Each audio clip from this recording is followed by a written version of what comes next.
Fox NFL Sunday set to kick off here at Houlihan Stadium, Tampa, Florida. Eric Clemens and Scott Case with you. Student on the left, Tony Dungy. Mentor on the right, Dennis Green. Dungy looking for his first victory as a head coach. Boy, Scott, nothing would make him happier than to beat Dennis Green, his former employer. He's looking for that first win, and it couldn't be any sweeter if it was against Minnesota. All right, Michael Hustad is teeing the ball up. A little bit breezy here this afternoon. Wind officially listed at about 7 miles an hour, but it can gust up here a little bit and down on the field as well as the ball's blown off the tee. And Hustad is going to look to Donnie Abraham to hold it for him. And Hustad will be kicking it deep to Qadri Ismail and Amp Lee.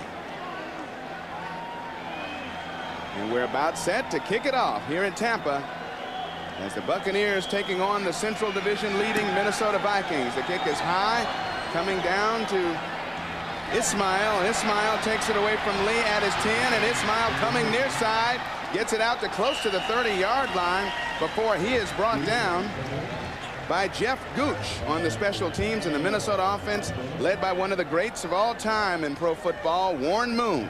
This season, so-so in terms of touchdowns to interceptions. The offensive line, a good one. Stussy, Randall McDaniel, the Pro Bowler, Christie, John Jarek, and Corey Stringer. The receivers and backs, Robert Smith having a great year. Charles Evans, the blocking fullback. Reed Carter and Andrew Jordan, your receivers.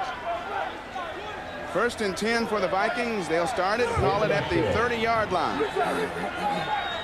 And the lone setback right now is Amp Lee, as the Vikings have started with a 3 wide receiver set, 2 split out top. Moon setting up the screen, gets it to Amp Lee, who has blockers in front, and Lee up close to first down yardage. He has a first down across the 40 to the 41-yard line. He was brought down by Hardy Nickerson. Take a look at the Tampa defense. Chidi Ahanatu, perhaps their most consistent performer there, but Warren Sapp has 4 sacks. Reagan Upshaw, the rookie, has looked good on the other side. The linebackers, Nickerson is always behind, around the ball. Martz and Derek Brooks. The defensive secondary, Mayhew, Melvin Johnson, John Lentz, and Charles Dimry. First down and 10. It's a nice screen to Amp Lee. Picks up close to 11 yards on the play.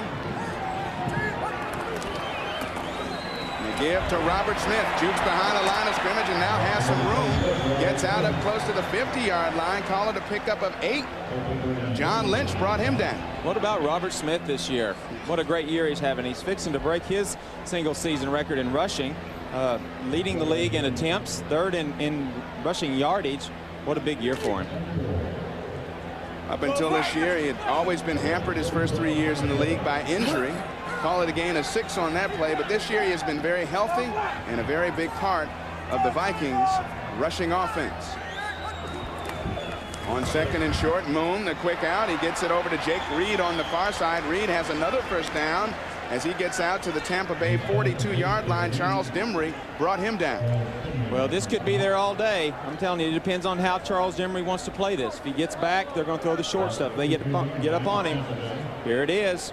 Right here, Jake Reed with just a quick out, and Warren Moon's got one of the strongest arms in the league. That'll be there all day if he plays off like that. Vikings with 2 of the more physical receivers in the National Football League, and Jake Reed and Chris Carter. Reed is split out top, Carter to the near side.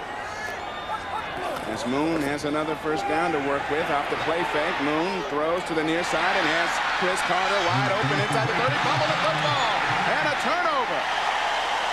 The Tampa Bay Buccaneers have recovered. Robert Brooks was there, and so was Hardy Nickerson, and Nickerson came up with the football.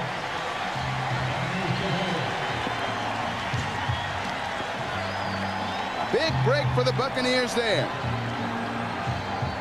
Here he is right here. Going to come down, just sit in the hole. Warren Moon gets him the ball. Look, there's nobody around him at all. Nice catch.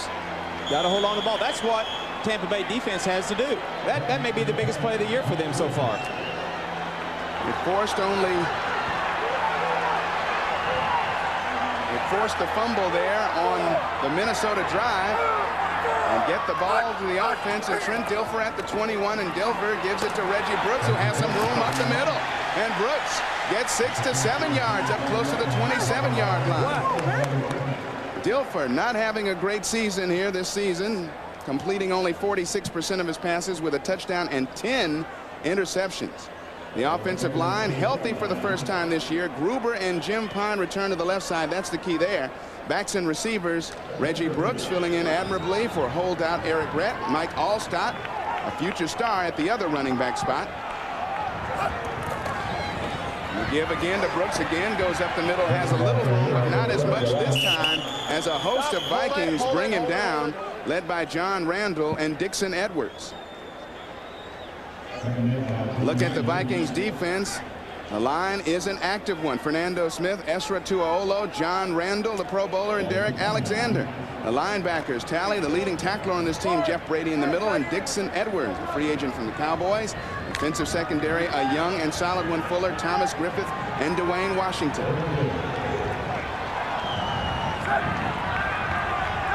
On third down and short. A give to Reggie Brooks, and I don't know if he made it. Brooks is upended as soon as he got the football, and he might be about a half-yard short of the first down. I believe he's going to be short. That's got to be so frustrating for Tampa Bay. Big turnover. They're staying within themselves, trying to run the ball, and on third and short, they just can't get it. Frustrating. And the boos rain down from the crowd here at Houlihan Stadium in Tampa. Buccaneers have showed very little offensively all season long, but one of the bright spots and one of their weapons is Tommy Barnhart. Doesn't kick them long, but kicks them high for the defense and his special teams to get under it, and they have to with David Palmer back deep to receive for the Vikings, averaging 19 yards a return this season. This one he feels at the 20, muffs it, picks it up, and it's brought down right there. Kenneth Gant was all over him.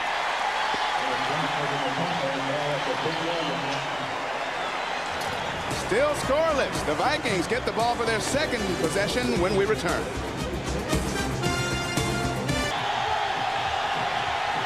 Eric Clemens and Scott Case back in Tampa, and the Buccaneer fans fired up after that nice special teams play corrals David Palmer for a big loss, and Robert Smith gets through the hole for about 4 to 5 yards before he's brought down by John Lynch.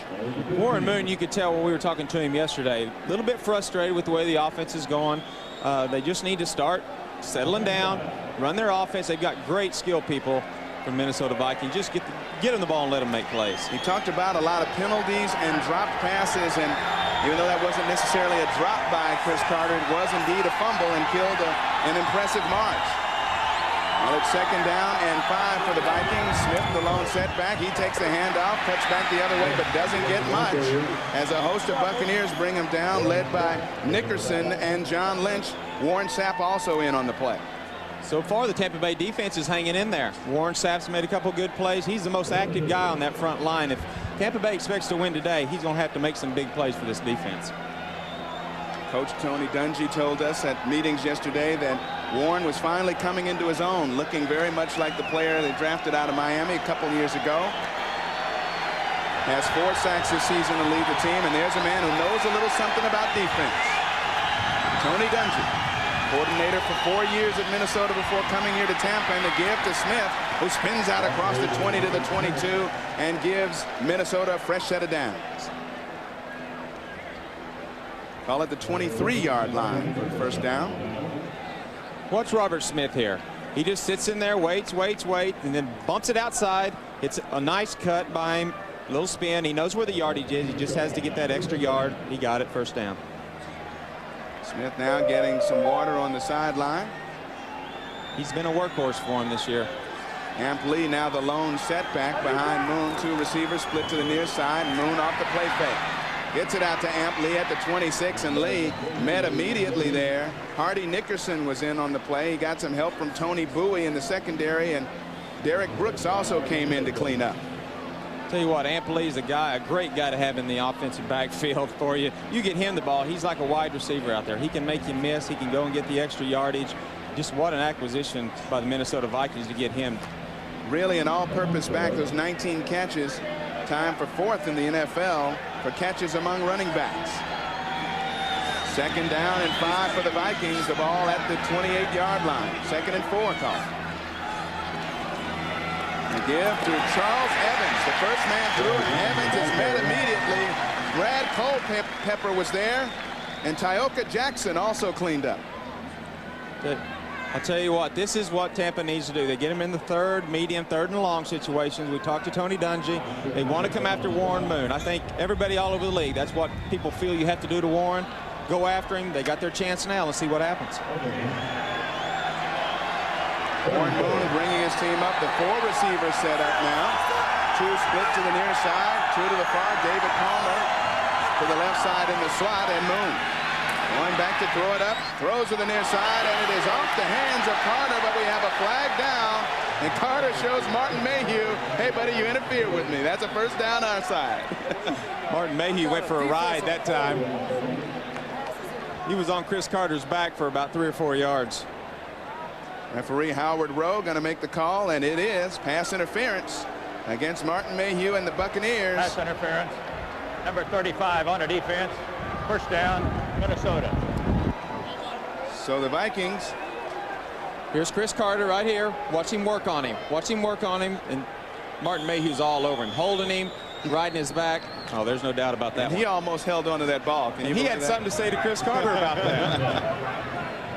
So Tony Dungy's defense has not been very effective so far in the game at stopping the Vikings from moving the football. Fortunately, they got a turnover on Minnesota's first possession. On 1st and 10, Moon going over the middle, has his tight end, and is it a fumble or an incompletion?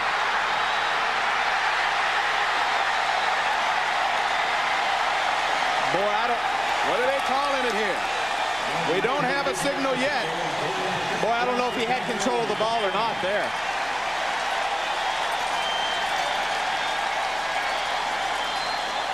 We still don't have a signal yet. The Buccaneers think they have touchdown. Dennis Green is hoping otherwise. Let's wait until the decision. I think you're right, Scott. It certainly didn't seem like he had possession of the ball when he was hit after the catch. Yeah, it didn't look like it. It looked like he was juggling the ball, and when he hit the ground, it popped out. The referees are having a long talk about this. Unless the ruling could possibly be that Mayhew caught it in the air. Everybody's walking backwards now. After discussion on the field, we've got a completion. The person was down by contact. Second down. All right, completion down by contact. So Minnesota retains possession, and Tony Dungy says, somebody come over to me and explain this to me. That could have been the biggest play of their year so far right there. Now watch this. He hits Andrew Jordan in the flat. Nice little pattern. Looks like he was bobbling it a little bit. It looked like. Excellent call by the officials. Obviously down by contact, but we have the benefit of slow motion up here. They're still talking about it.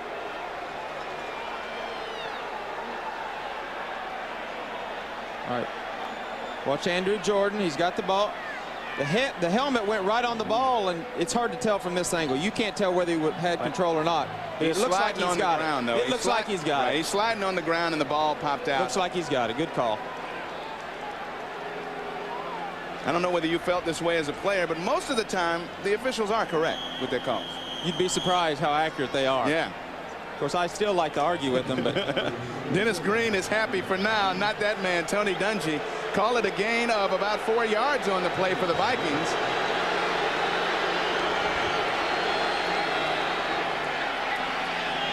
And Moon off the pump fake, going deep down the far side, and nobody was there. Incomplete. Hey, that was good secondary coverage there. Warren had all day in the pocket. Kind of moved to his left a little bit to bide some time, but there was just nobody open. He was looking for Chris Carter. Charles Dimry was on the coverage, but again, he kind of threw that one away. Nobody was open. Look at the coverage here on Carter. The young rookie, Donnie Abraham, he's going to be a star in this league. Really high on him as Carter comes split out wide to the right side on 3rd and 5. 3 receivers in now for the Vikings, and Moon back to throw. Comes over the middle and has Chris Carter wide open. Carter lateraling it. Oh, it's lateral twice. And Amp Lee takes it further downfield, but we have a flag. And I believe that one's going to be a forward lateral, which is, of course, illegal in the National Football League.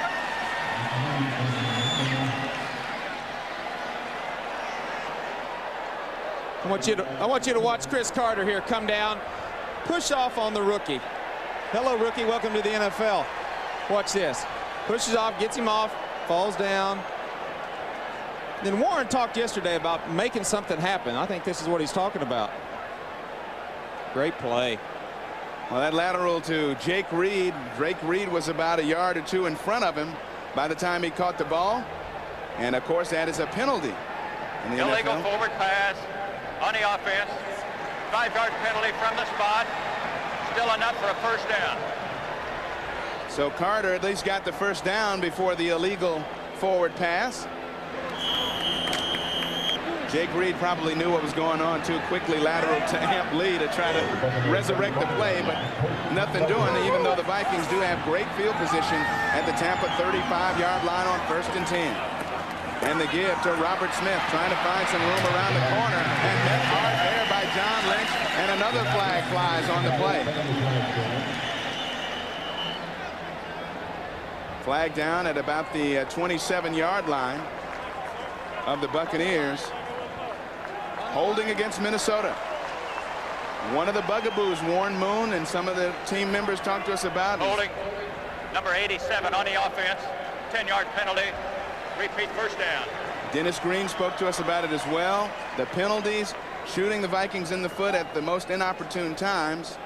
Hunter Goodwin, the culprit on that play. Minnesota comes into the game with 53 penalties for 410 yards, 4th in the NFL.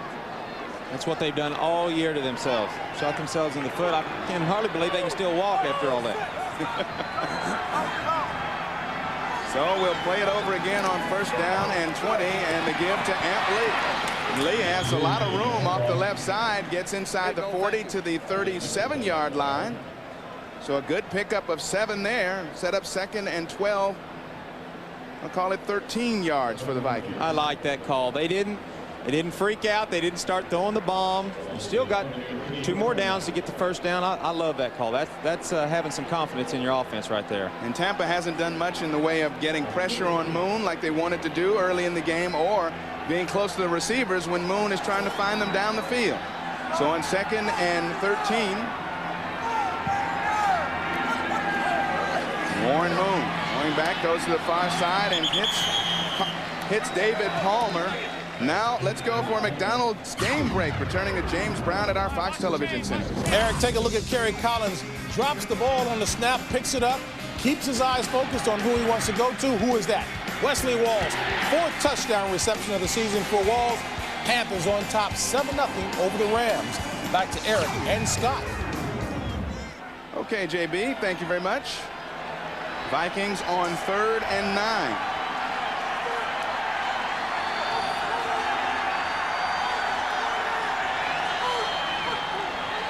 And Moon looking to put it up. Blitz is on. He has to get rid of it quickly.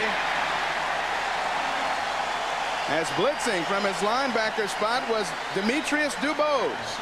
That's exactly what they talked about doing to Warren Moon yesterday. That pass was open, but Warren didn't have enough time to get it to him. Demetrius Dubose coming in there free and clear. And Warren had to get rid of it. So the Tampa Bay defense holds. And Mitch Berger will be forced to punt it. Berger averaging 40.5 yards a kick, but he's placed 11 inside the 20-yard line so far this year. And that's what he's going to try to do here to pin the Buccaneers deep into their own territory. High to the far side. That one's going to carry well into the end zone for a touchback. So the Buccaneers will get it back at their own 20-yard line. We are still scoreless here at Houlihan Stadium. We'll return in just a moment.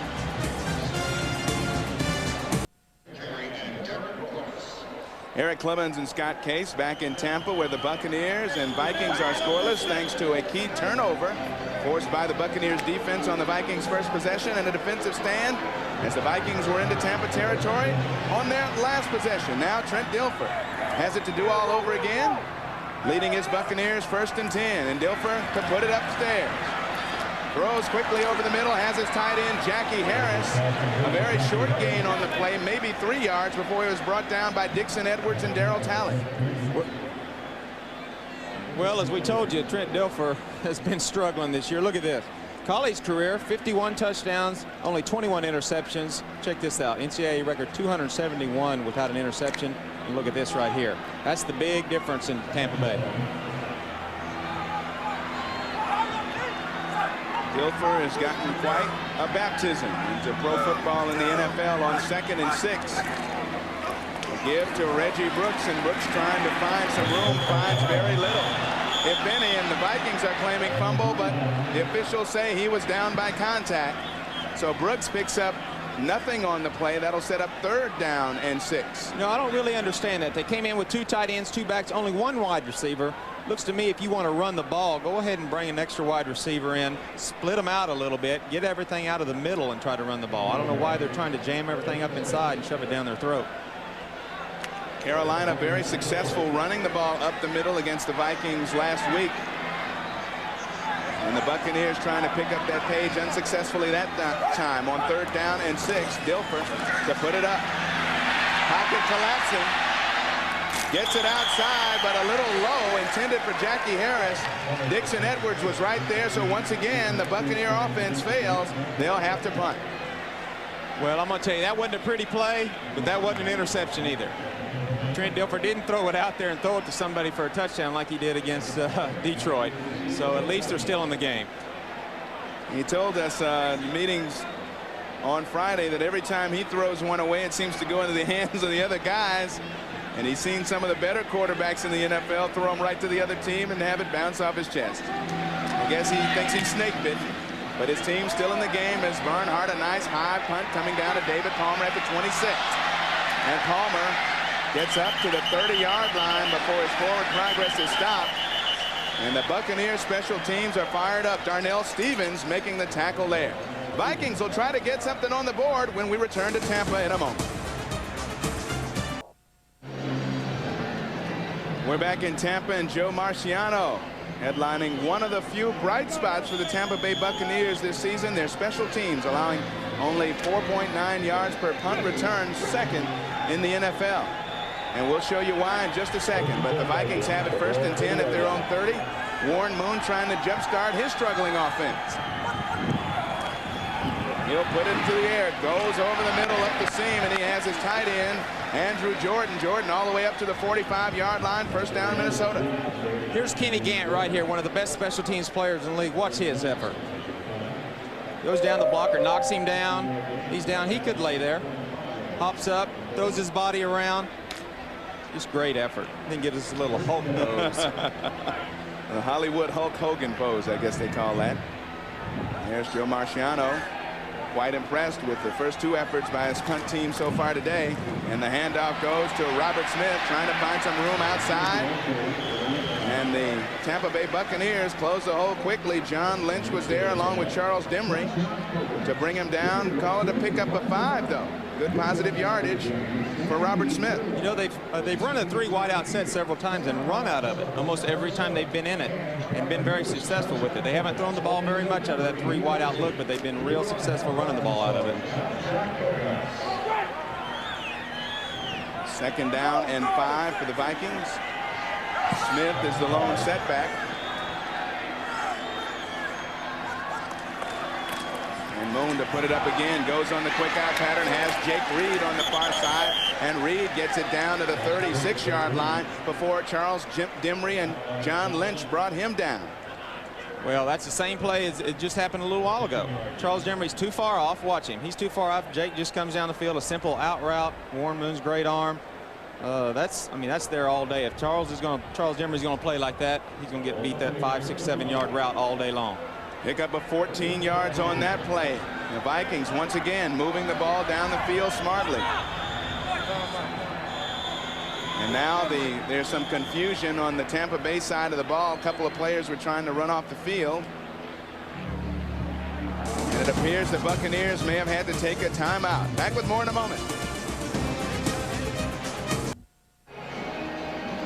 Next week, Fox NFL Sunday begins with America's favorite pregame show. Let JB, Terry, Howie, and Ronnie start off your football Sunday with nonstop entertainment and up-to-the-minute information. Also next Sunday, take Terry Bradshaw's football quiz and find out how much football you really know. Don't miss Fox NFL Sunday. Check your local listings. All right, how do you think you do on a football quiz here? Just trivial NFL stuff. Now, you are a player for 12 seasons. You know a lot of NFL stuff. Okay. Oh, big fan. We'll test you later. What we know. Carter in motion to the far side. And on 1st and 10 from the 35, Robert Smith trying to pick a hole around the corner and does.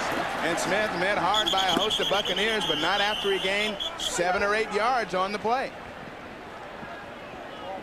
Three wide receivers again on an early down. And they're running the ball. They must see something they really like. They're getting everybody spread out and letting Robert Smith do his thing. Some people have had a knock on this man, saying he wasn't a tough inside runner, but he has held up nicely this season and is off to easily the best season of his young career. Former sprinter out of Ohio State University, Robert Smith. And on 1st down, they give again to Robert Smith. Finds a hole, breaks it outside. Here could go. Robert Smith, touchdown.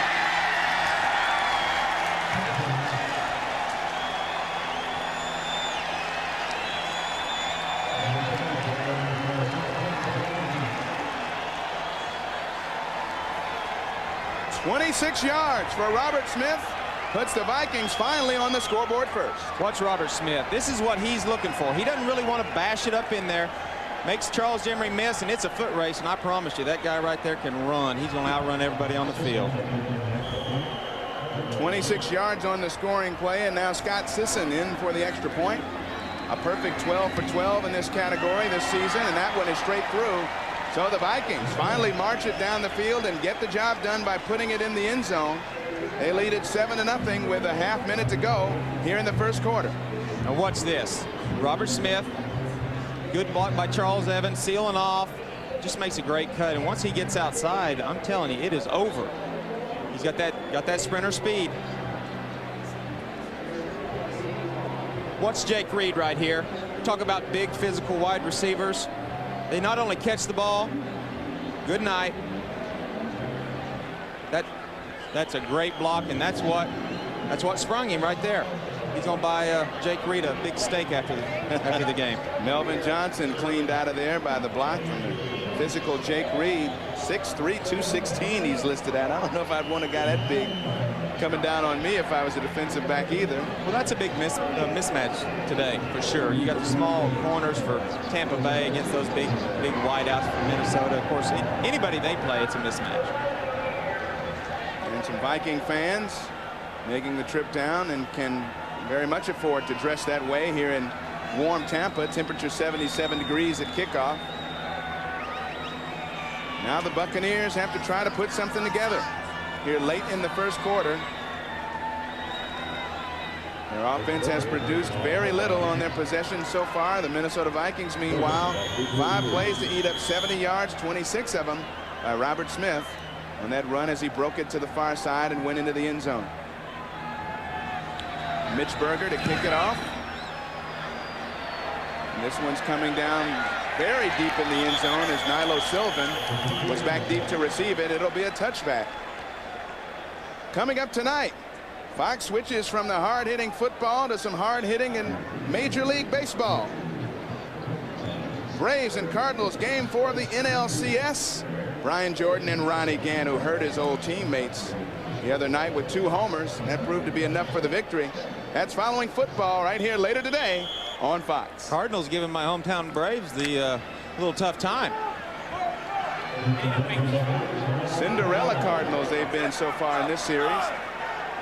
Trent Dilfer leading his offense, 1st and 10, I formation. They give to Brooks, and Brooks has some room, bouncing it to the outside. Brooks turning the corner and picking up the first down at the 31-yard line. Orlando Thomas chased him out of bounds. Orlando Thomas, what a great rookie year he had. I believe he had 9 interceptions, unheard of. Reggie Brooks, now that's something he can do. Got those big, strong, quick legs, get up inside, make a nice little cut to the outside. Watch it here. He's waiting for all the blocking. Jumps outside. That's just good vision by Reggie Brooks. And that'll do it here in the first quarter. The Minnesota Vikings leading the Tampa Bay Buccaneers 7-0. Back with more after these words from your local Fox station.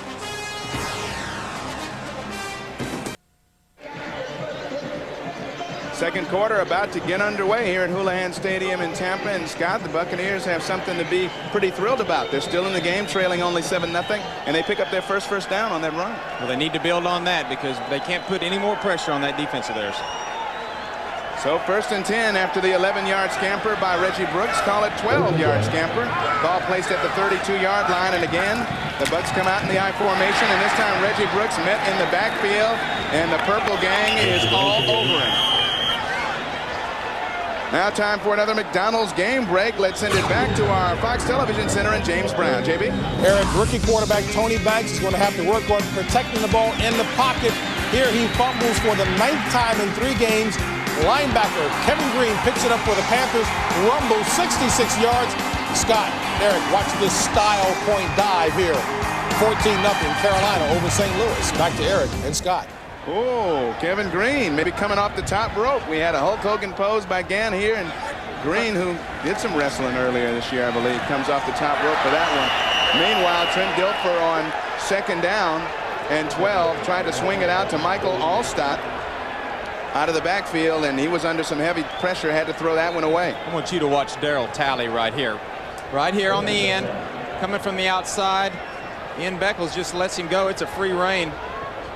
As a quarterback, that's not what you want to see coming.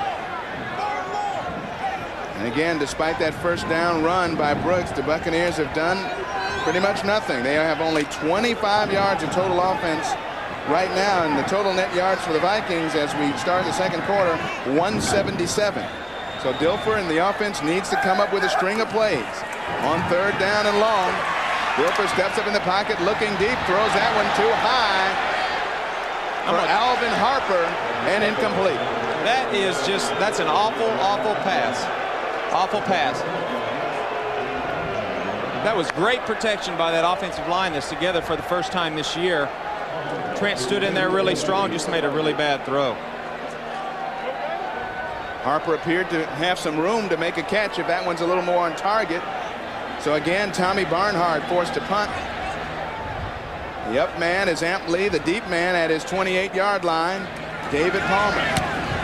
This one's more of a line drive type kick coming down to Palmer, who signals for the fair catch at the 28-yard line. So the Vikings will take over their 1st and 10 for their first possession of the 2nd quarter, leading 7-0. We'll be back with more from Tampa in just a few moments. Eric Clemens and Scott Case back with you from Tampa, Florida. The Vikings about to take over on their first possession of the 2nd quarter, leading at 7-0 off Robert Smith's 26-yard touchdown run late in the 1st quarter. Warren Moon on 1st and 10 as Smith is his lone set back and 3 receivers, 2 split out to the right. He's looking to put it up. Moon looking to a secondary receiver and has Carter wide open over the middle, and Carter across the 45 to the 46-yard line. I want you to look at the last play for Tampa Bay. They can't get anything going on offense. Look at this right here. Offensive line's got a great pocket. Trent Dilfer's coming back. As a quarterback, what else do you want? Right there, Alvin Harper's open. He overthrows it. That's just a bad throw by Trent Dilfer. Meanwhile, on the other side of the ball, Dilfer can watch a master. One of the prettiest balls in football history, Warren Moon. Generally on target when he puts it in the air, and this time he gives it to his durable halfback, Robert Smith. Smith dances across midfield to about the 49-yard line before Derek Brooks brought him down, and there you see Moon's numbers. Moon is such a leader for this team. Trent Dilfer, that's the kind of thing he has to do, is to look at somebody like Warren Moon. It's going to do him no good to look at those pictures down there. He needs to look at somebody that's a real leader and try to do some of those things. This team really needs a leader back. More bad news perhaps in store, a bad omen. The Vikings usually start slow, but the 2nd quarter belongs to them. They've outscored their opponents 42-20 this season in the 2nd quarter. And Smith cutting it back, brought down hard, lynched, and Lonnie March was the one who cleaned up and sent Robert Smith going backwards, but he still picked up another 4 yards on the play. That'll leave it 3rd and short for Minnesota. Man, Lonnie March, how about that? Is that a shot? Here he is right here. Here's Lonnie March. Watch him come and attack the ball carrier right here. Robert Smith just kind of running along, trying to find a hole. Lonnie March seeking him out, seek and destroy. Along with Lynch right there, too. Lynch and March got there about the same time, but I think the impetus was on the shot from Lynch coming up from that strong safety position. So on 3rd and short, Moon to put it in the air. Under some pressure, and down he goes. Chidi Ahanotu on the sack, his first of the year. In fact, the Buccaneers have not had a sack against the Vikings here in Tampa since 1993. Well, maybe that can get them going right here, because I'm going to tell you what, that is the biggest play of the game for them right there. 3rd and short, Minnesota's trying to throw the ball. They've got the best guy in the league. They've got the best guy in the league running the ball right now. Chidi Ahanotu getting all kinds of pressure. That's just a huge play for Tampa right there. That may be a momentum changer. So Mitch Berger of the Vikings forced to punt. He'll strike it from his 35, and it's a high and deep one. And it's going to come down into the end zone. And that'll be a touchback. Bounced in and out once again. So Tampa Bay will try to get something going on offense when we come back to Tampa in just a moment.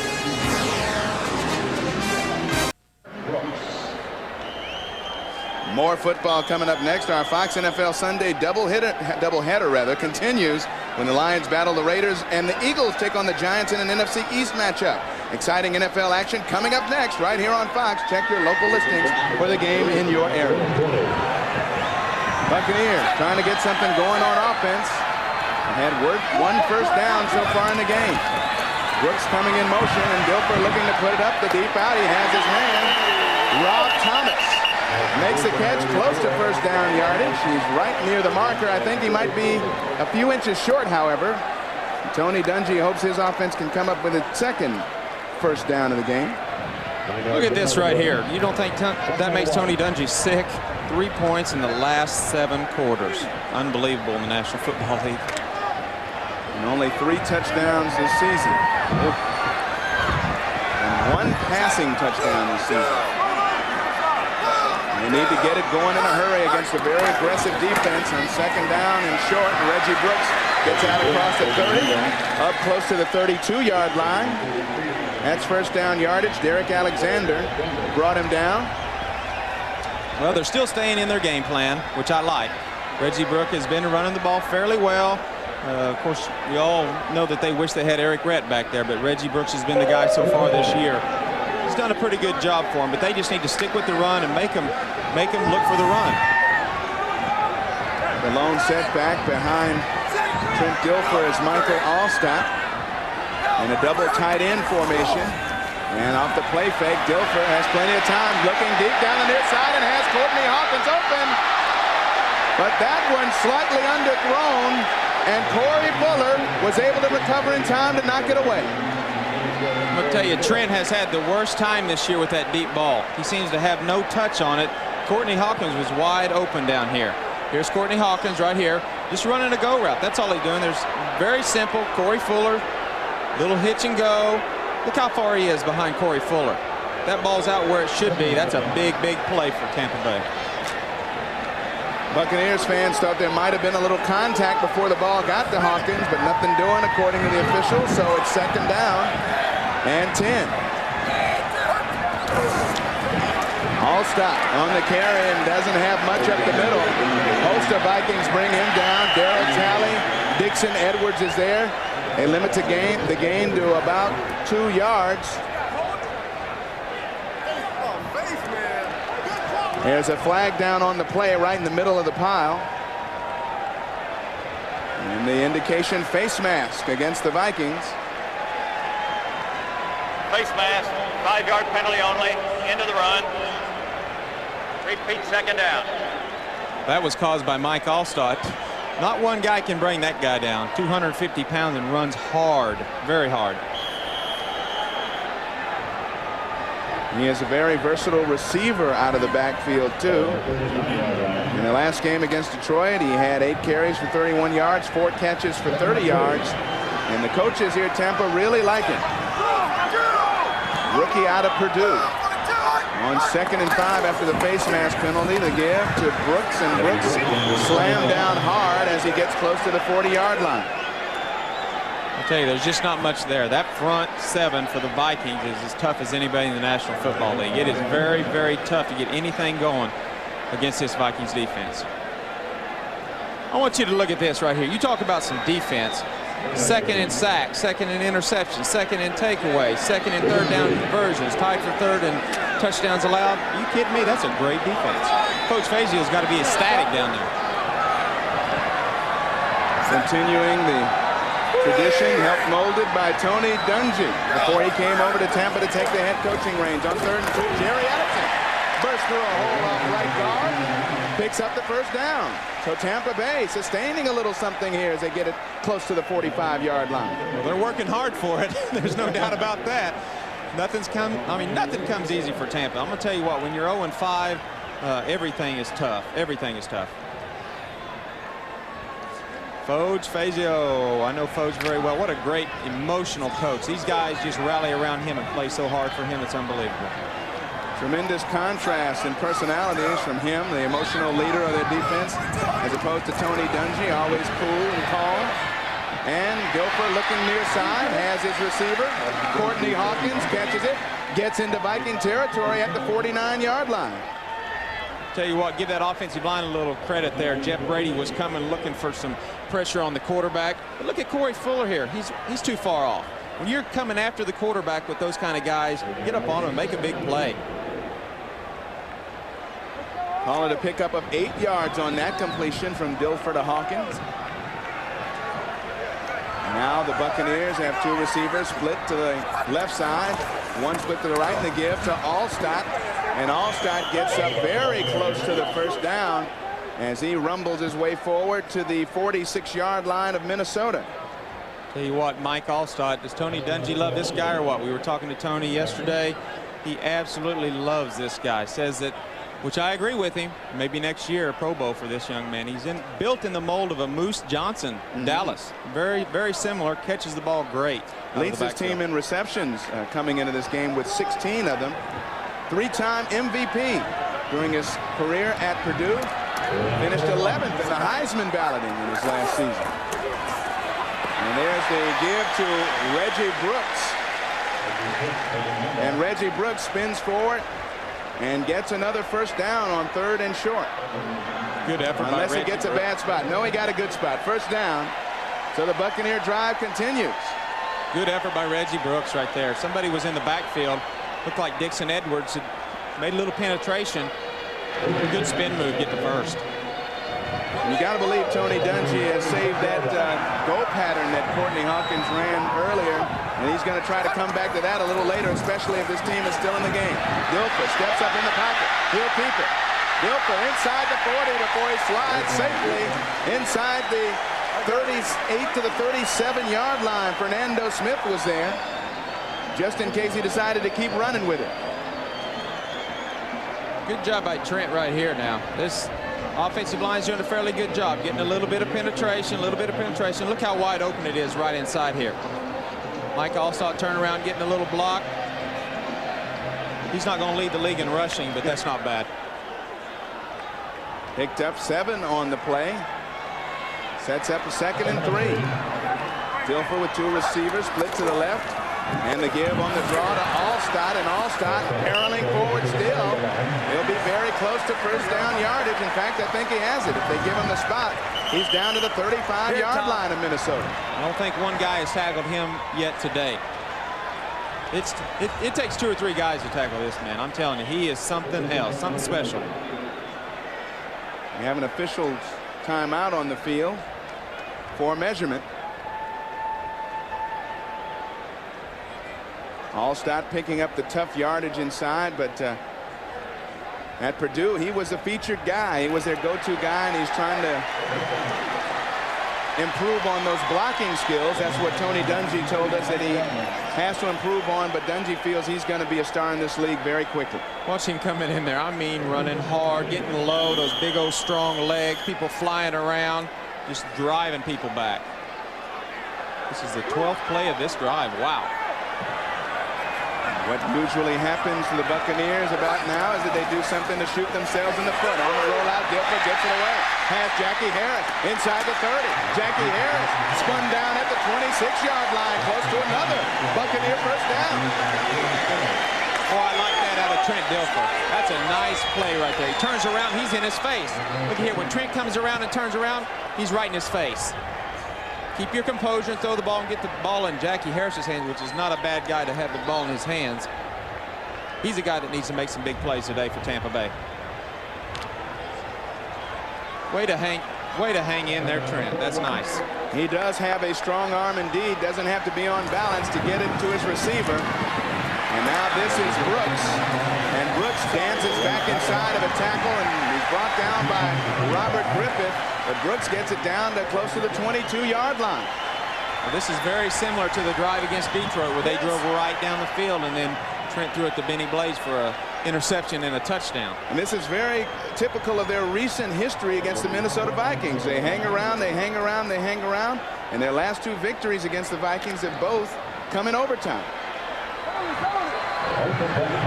Impressive march led by Trent Dilfer and his troops. 1st and 10 from the Viking 22-yard line. Dilfer to put it in the air. Comes near side, and that one was well covered. Alvin Harper well covered by Corey Fuller on that one, and Dilfer kind of threw it away incomplete. That was great coverage by Corey Fuller right there. Here's Alvin Harper. Watch Corey Fuller. Let him close the gap on him. He's not getting out of there. He's letting the cushion close and then make a great break. Man, that's textbook right there.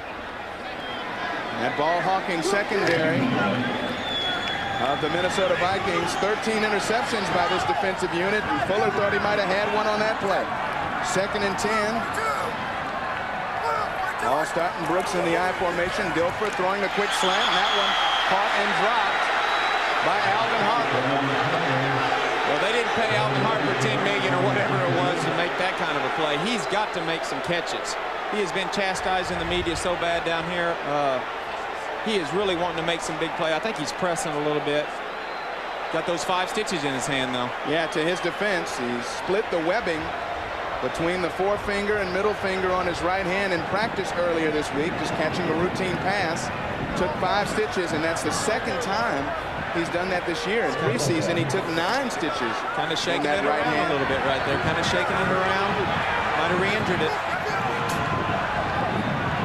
On 3rd down and 5. Dilfer comes near side, has Alvin Harper, and Harper will be short. He does not get to the 1st down marker. Robert Griffith drove him out of bounds. Fans calling for the Buccaneers to go for it on 4th and short. But Tony Dungy is going to come in with his very accurate field goal kicker, Michael Husted. Again, here's Alvin Harper. Corey Fuller right back here. Really the same play as last time, that 1st down. Got to get there. Harper big and strong. Maybe they were counting on him to break a tackle or two and get to the marker, but he did not. So this will be a 32-yard attempt by Husted. And he hooked it.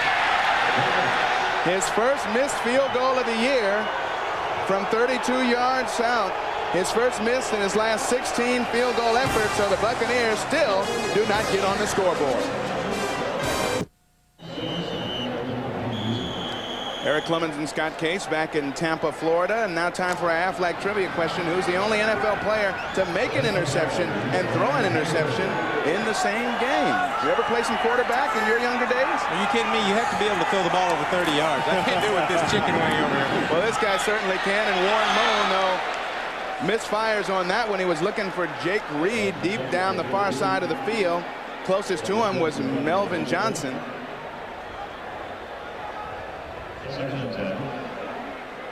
And Husted had hit on his last 16 field goal efforts. A perfect 3 for 3 from that distance, between 30 and 39 yards this year, but he hooked that one wide left. Boy, to miss a field goal after that drive, that is just a killer for Tampa Bay.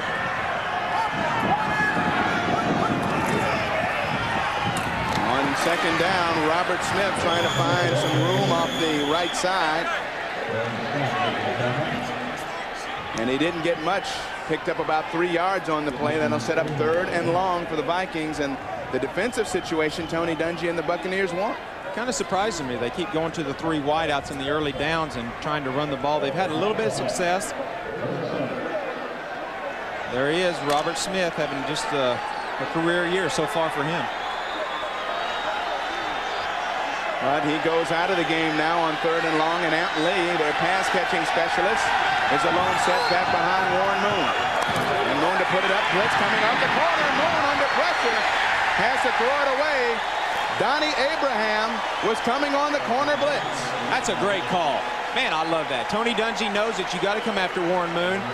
He's not coming at him with linebackers this time. It's Donnie Abraham way on the outside. Look at him coming in from the side over here, right in Warren Moon's face. Yes, sir. And Moon was looking for Jake Reed on the far side, had to get rid of it quickly.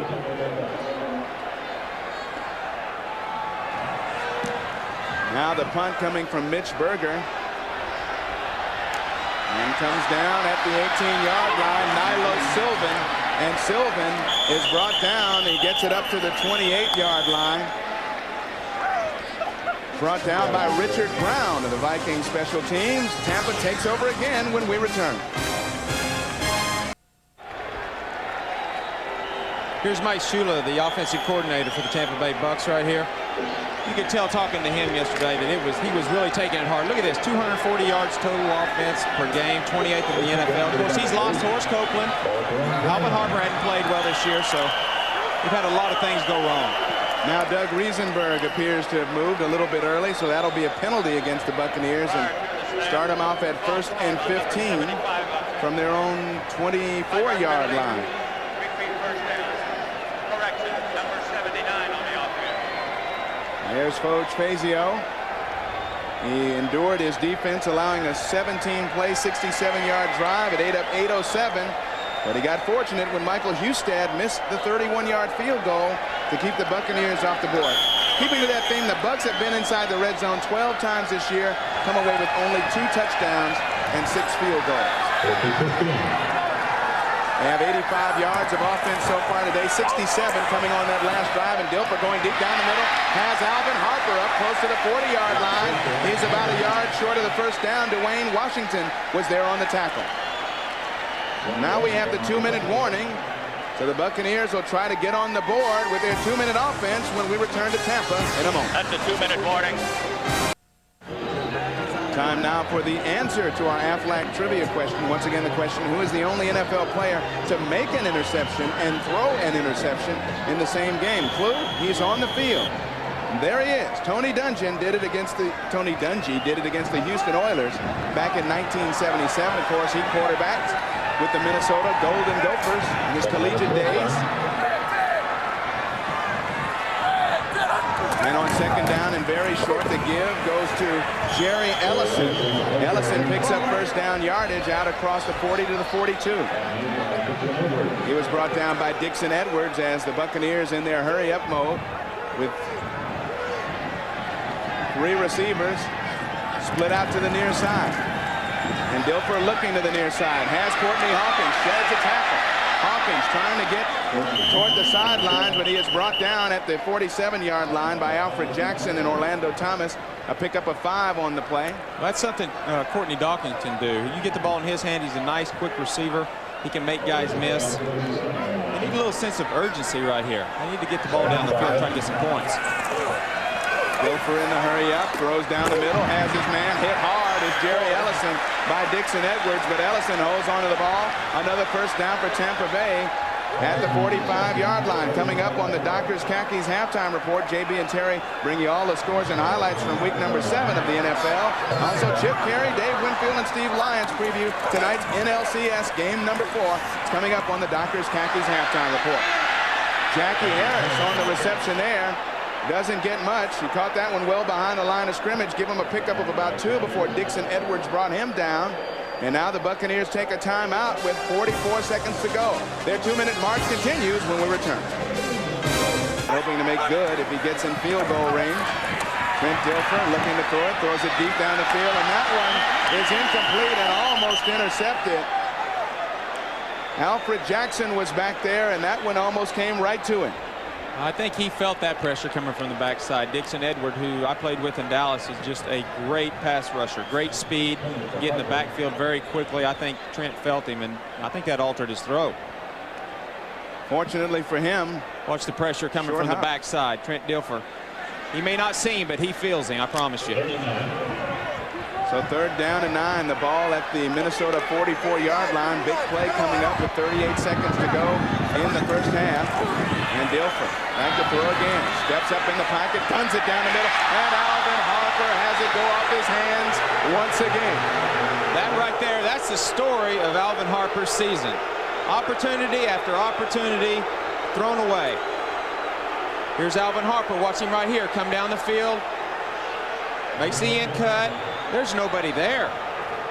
The ball is right there. Man, you have got to make that play. You've got to make that play. Trent Dilfer has taken his share of criticism for a very sluggish start this season, but the quarterback cannot be blamed on that one. And again, Alvin Harper with that injured right hand. Most athletes are not going to admit if something like that is really bothering them and affecting their ability to do their job. So maybe the decision might have to be made for him after his 3rd drop of the game. David Palmer, fair catches the punt. Vikings take over in a moment. Vikings regain possession at their own 9-yard line, and they'll be quite happy to take a knee and go into the halftime locker room with a 7-0 lead here over the Buccaneers, who have squandered a few opportunities in this ball game. It could be very close, much closer than 7-0 would indicate. And even though they are also well behind in total net yardage, the Buccaneers have to feel pretty decent being right in this game with the Central Division leaders at the half. Well, in some respects they probably do, but they also feel bad. They had their opportunities to score with the missed field goal. Alvin Harper drop pass right there. That's almost a sure 3. So they're going in the locker room with nothing, but they're still playing hard and they're still in the ball game. And this is very typical of the Buccaneers against the Vikings. Last few times these two teams have met, the Buccaneers managed to stay close, and the Vikings talked about that yesterday. Well, I think both teams know each other very, very well. Tony Dungy's on the Tampa Bay sideline. He knows Minnesota as well as anybody. This is going to be a tight ball game. Both these teams, Tony Dungy wants to win so bad, and what better day than today? All right, JB and Terry, scores and highlights. We'll look ahead to the NLCS coming up on the Dockers Khakis halftime report. The Dockers halftime report, brought to you by Dockers Khakis. More looks than a halfback triple option. Hey, nice pants. And welcome to the Dockers halftime. Along with Terry, I'm James Brown. Yes, indeed, Tony Dungy going against his old squad right now, trailing 7-0 to the Vikes. Michael Irvin returned to the Cowboys today. Glad to have him back. After 2 incomplete passes Michael Irvin's way, Troy Aikman on this sideline route hooks up with Michael Irvin. So far, though, not much offense by the Cowboys. Excellent defense by the Cardinals. There's the score at half. Cowboys 3 over the Cardinals. Irvin 4 catches, 46 yards. If you didn't know where that game was, certainly that's a giveaway. There you go. Trick or treat. Halloween. Hello, world. There's the trick. Reversed by Terry Allen. Hands off to Leslie Shepard. Here's the treat. 32 yards later. Touchdown. Washington takes an early 10-6 lead. But back comes Curtis Martin with a big first half. Override tackle. Breaks in. Gets into the end zone as the Redskins are losing to the Patriots 16-10. How do you think Brian Cox feels $87,500 lighter? He feels quick. Time him in the 40 and run a 4.2 today. But talk about quick. David Craig pumps, safety freezes. There's Curtis Conway on a fade route. Corner can't get there. Perfectly thrown 18-yard touchdown pass. Bears over my Saints 17-7. Rams aren't finding anything to clown around about down in Carolina today. You got to hold on to the ball. 9 fumbles in 3 games by starting rookie quarterback Tony Bank. You got to hang on to it. You got to protect it, or this is what happened. Kevin Green, 66-yard fumble return for a touchdown. The World Wrestling Federation has the Panthers go up by 14. Kerry Collins finds Mushin Muhammad. A hook route, simple hook route. Poor tackling by Keith Lyle. 54-yard touchdown reception. Panthers all over the Rams, 28-7. As we move along the scoreboard, we find the Steelers up 3-0 over the Bengals. Jim Kelly threw a pick first pass. Dolphins lead it. Oilers by 10 over the Falcons. Jets trying to snap a 10-game losing streak. It's been narrowed. When we come back, a baseball preview.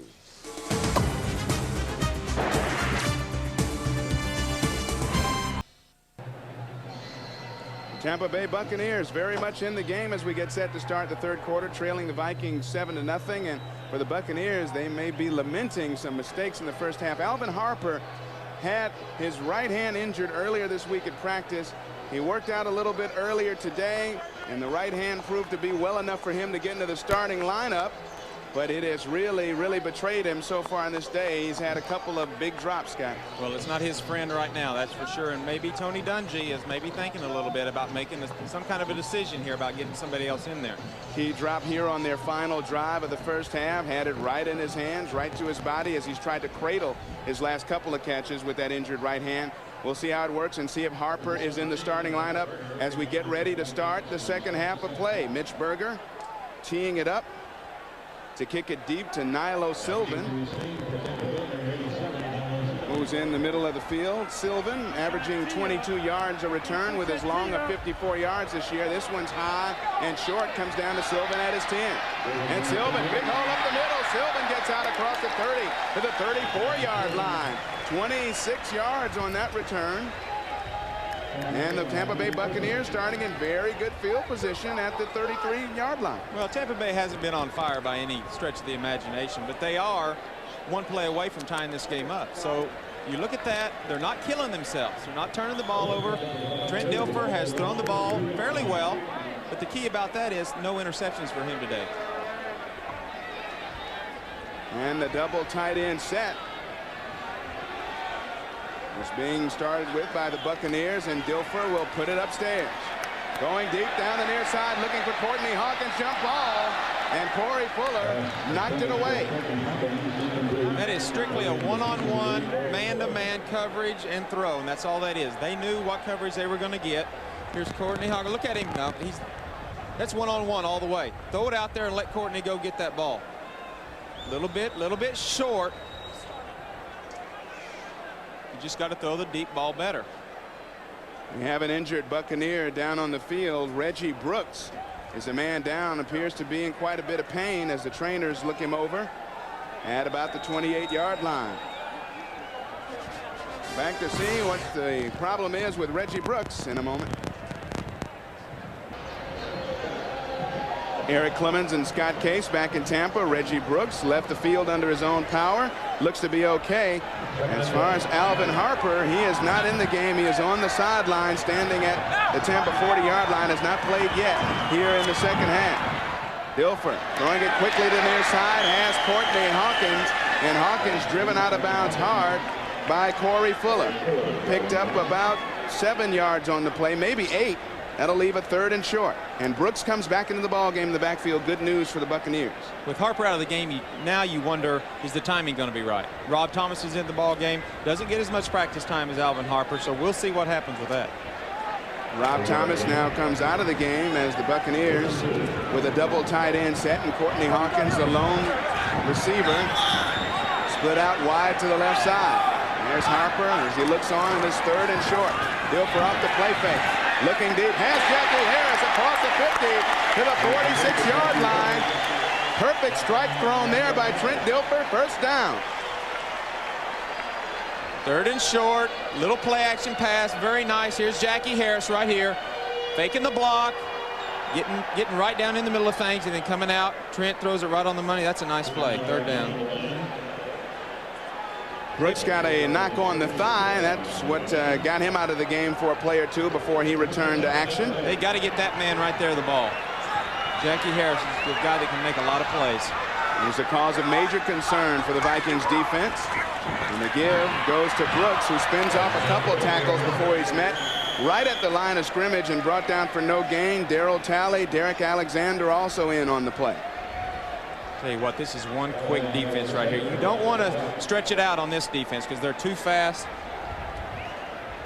It's trying to find a hole. It's not there. Guys are flying everywhere. That defense is hungry right there. Jeff Brady, the leading tackler there, was the first to meet Brooks in the backfield. Brooks spun off that tackle but met a couple more Vikings along the way.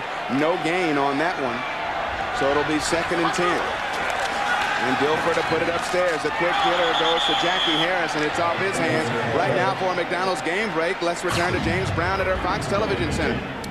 E-Man, take a look at Tony Banks. Fumbled earlier, trying to make up for that. Bullet arm right to rookie Eddie Kennison. Rams head trail 21-0. It's down 28-13 Carolina. Back to Eric Clemens and the hard-hitting Scott Case. All right, JB, thank you very much. Tampa Bay Buccaneers again trying to put a march together. They're 3 for 8 on 3rd down, and this is 3rd and long. 3rd and 10 for Trent Dilfer, who has 3 receivers in the game. 2 of them split out to the left. Still no Alvin Harper. And Dilfer coming down the middle, and that one almost intercepted, and then deflects off the hands of Rob Thomas. Harlan Barnett was there as a nickel in the secondary and almost had the Vikings' 14th interception of the year. Harlan Barnett is the glue to this secondary, and I'm going to tell you, one of the finest young secondaries that's come in this league in a long, long time. All second, third year guys make a lot of big plays. Watch Harlan Barnett just sitting in the middle. Just reading Trent's eyes, all he's doing. And that one right off the hands of Rob Thomas, who of course didn't expect to catch it after Barnett crossed in front of him. Barnhart's punt, fair caught. Back at the 13-yard line by David Palmer. The Vikings get their first possession of the second half when we come back to Tampa.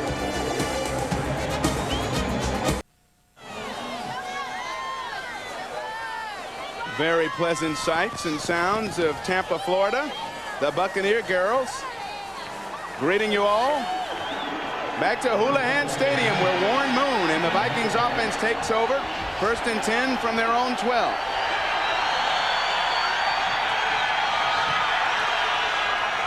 Robert Smith, big hole. Smith getting to the corner and has all kinds of room. Smith with a man to beat. Finally taken out of bounds at the 30-yard line of Tampa Bay. Martin Mayhew saved a touchdown.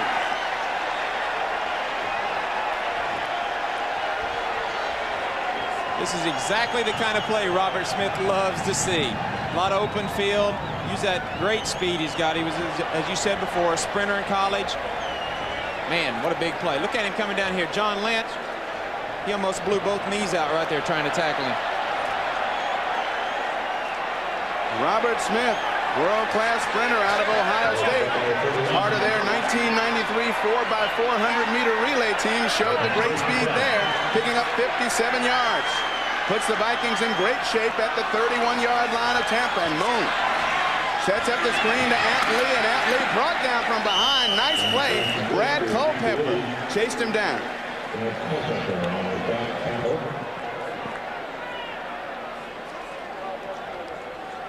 Brad Culpepper with his 5th tackle of the game, and there's Robert Smith already surpassing last year's total, which was his career best at 632 yards. With 2 long runs, one of them of 26 yards and a touchdown late in the first quarter. He now has 688 on the season. Well on his way to 1,000 if he stays healthy. We still have a half a season left. Absolutely. 2nd down and 7. Moon looking downfield again, dumps it off to Ant Lee. Nice spin move. Does he get away? He does. But a host of Buccaneers are there to bring him down hard. Man, great. Reagan Upshaw led the way. Great play by Derek Brooks. I'll tell you what, not very many guys in this league can tackle Ant Lee one-on-one. He holds him up long enough to let his friends come. Watch this. Derek Brooks. Watch the guys come. Swarming, swarming, swarming, swarming everywhere. Blow him up. At least 5 to 6 guys attack the ball carrier. And that's the way Tony Dungy likes it on the defensive side of the football for his team. Sets up a 3rd down and 4. Pretty big play here for the Buccaneers defense. 3rd and 5. For Warren Moon and the Vikings. And Warren didn't like something he saw there. Used one of the Vikings' 3 second-half timeouts. He'll go to the sideline and talk it over.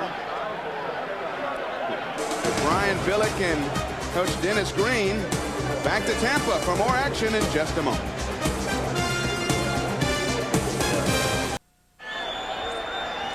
Back to Tampa, where Brian Billick, the offensive coordinator here for the Minnesota Vikings, has seen his team get off to another slow start.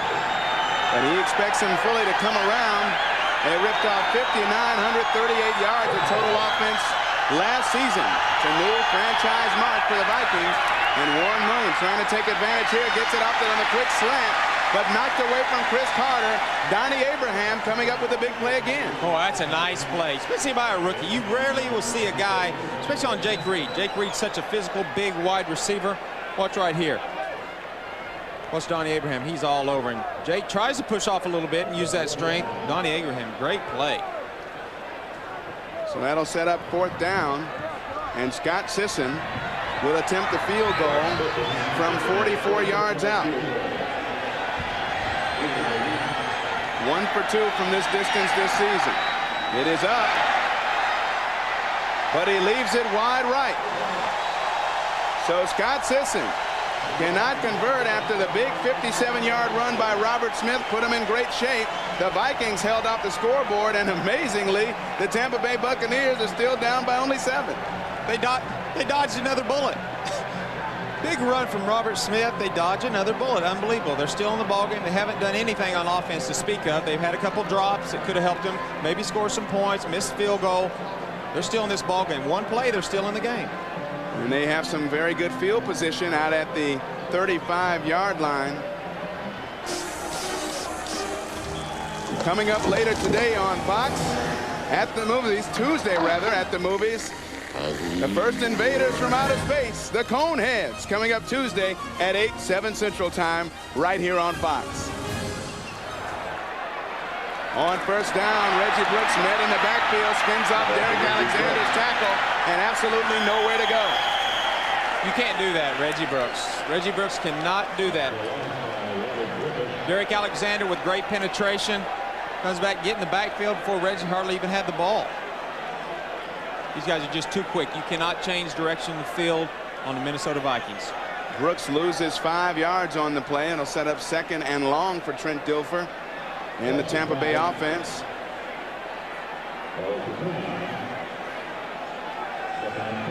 Rob Thomas split out to the near side. 2 receivers split to the far side. And Trent Dilfer to put it upstairs. Setting up the screen to Jerry Ellison. He's got blockers in front. Ellison across the 40 to the 41-yard line. Well-conceived play there, as they are only 3 yards short of a first down. Dixon Edwards saved an even bigger play. I'll tell you, on the long yardage plays, I think Mike Shula feels a little better with running a play like this. Keep Trent in the pocket, nice easy throw. Let Ellison run the ball instead of making Trent make a great throw or a great decision downfield. Sets up 3rd down and call it 4 yards to go for the Buccaneers. Get a big positive pickup of 11 on that 2nd down screen pass.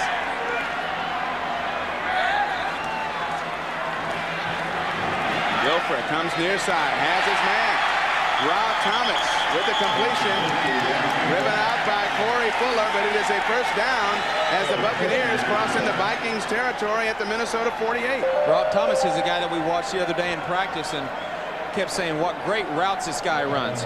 Here he is right here on Corey Fuller. Watch him come down. Runs a lot like Steve Largent, if you've ever heard of him. Have you heard of him, Eric? I think so. Yes, yes. He runs great routes. Great routes. Has good hands as well. 5'11", 170-pounder in his 8th year out of Oregon State. It's the big first down catch, and now off the play fake. Dilfer fires it across to Jackie Harris on the near side. Harris brought down by Corey Fuller and Dixon Edwards, but I believe it's another first down for Tampa Bay. Jackie Harris, we've been talking about him all day. He's a guy that has to make some big plays. Here he is right here, tight end. Come down the field and just kind of sit in a little hole there and wait. Trent's just nice pocket. Everything's nice right there. They just keep doing that, they'll be fine. They've got a great drive going right here. Just keep it going. Now the Buccaneers coming into the double tight end set. Dave Moore joins Jackie Harris in the lineup. 2 receivers are split out to the left, and the lone setback is Michael Allstott. And the give to Allstott. And Allstott, nifty footwork, gets down to close to the 30-yard line before a Viking touches him. Call it a pickup of 8 yards. We'll set up 2nd and 2. Well, right now, Trent Dilfer is the story of this game. No interceptions so far. Well, he's thrown 10 all year, none today. That's why Tampa Bay's in the ballgame right now. Good numbers, 14 of 25 for 121 yards. He'd just love to pick up his 2nd touchdown pass of the season. The Buccaneers march continues on 2nd and 4. Vikings blitzing, picked up well. Dilfer going for it all. Touchdown! Look at Trent. Look at Trent. Is he happy man or what? Is he a happy man? That's got to make him feel good. Rob Thomas on the receiving end of that one, and the Buccaneers finally break onto the scoreboard.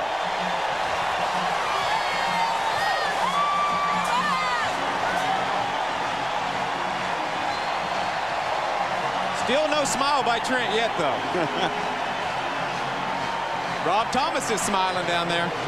2 big catches for him on that scoring drive, and now Michael Hustad is going to attempt to tie it up with the extra point. And that one is true. So, like lightning, Trent Dilfer to Rob Thomas for the touchdown, and the Tampa Bay Buccaneers have tied it here at Houlihan Stadium against the Vikings.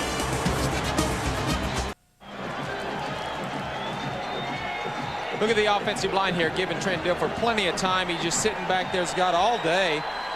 Nice. The thing I like about it, he puts a little air under the ball. He's not trying to zip it in there. Let Rob Thomas run under it. And Michael Hustad will kick it deep to Amp Lee and David Palmer.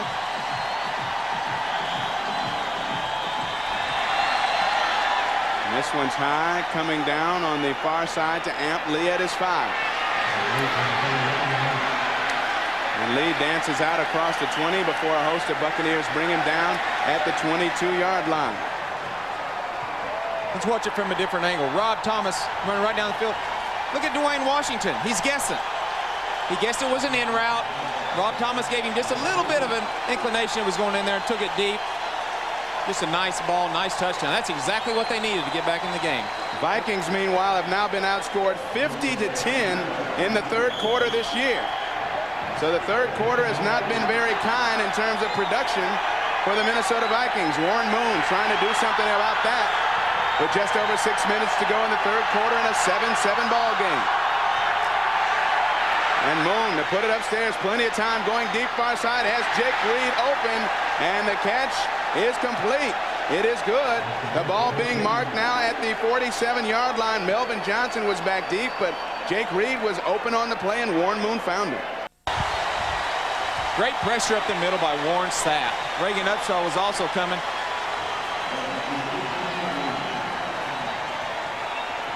Here's Warren Sapp right here. Watch him one-on-one, throw the guy out. Great quickness. Look at him crawling, digging, fighting, whatever he can do to get to Warren Moon. Sapp grabs the legs of the veteran Warren Moon to complete the sack, and now Scott Sisson will attempt his second field goal of the quarter. This one is good from 32 yards out, so the Vikings back on top. They answer the Tampa Bay touchdown with a field goal and recapture a 10-7 lead late in the third.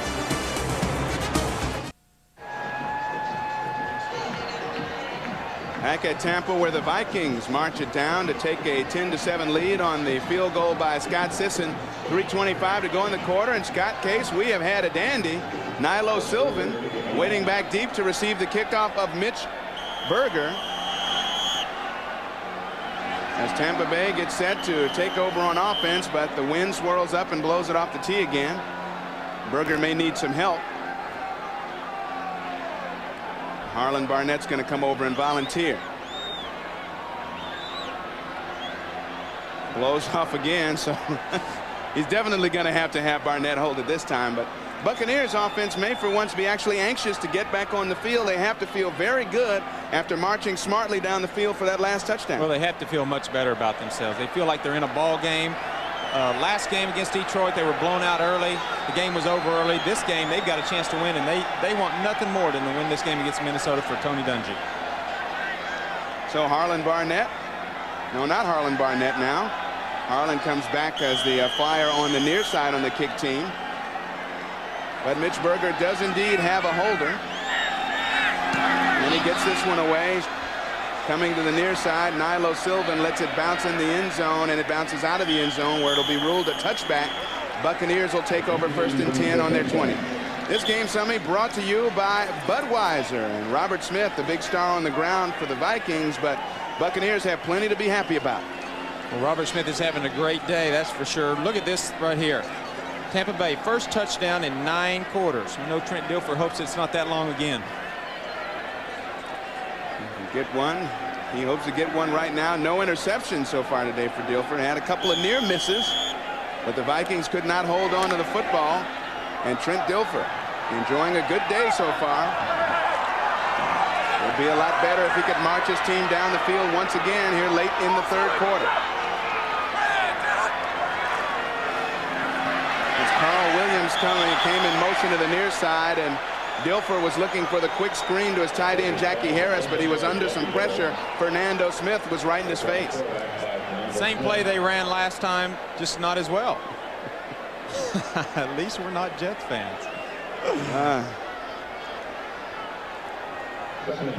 Trent Dilfer, of course, has been ripped here by fans, media alike. And there's his response to the criticism. Might as well write Goodyear all over my skin because my skin is as thick as tiles.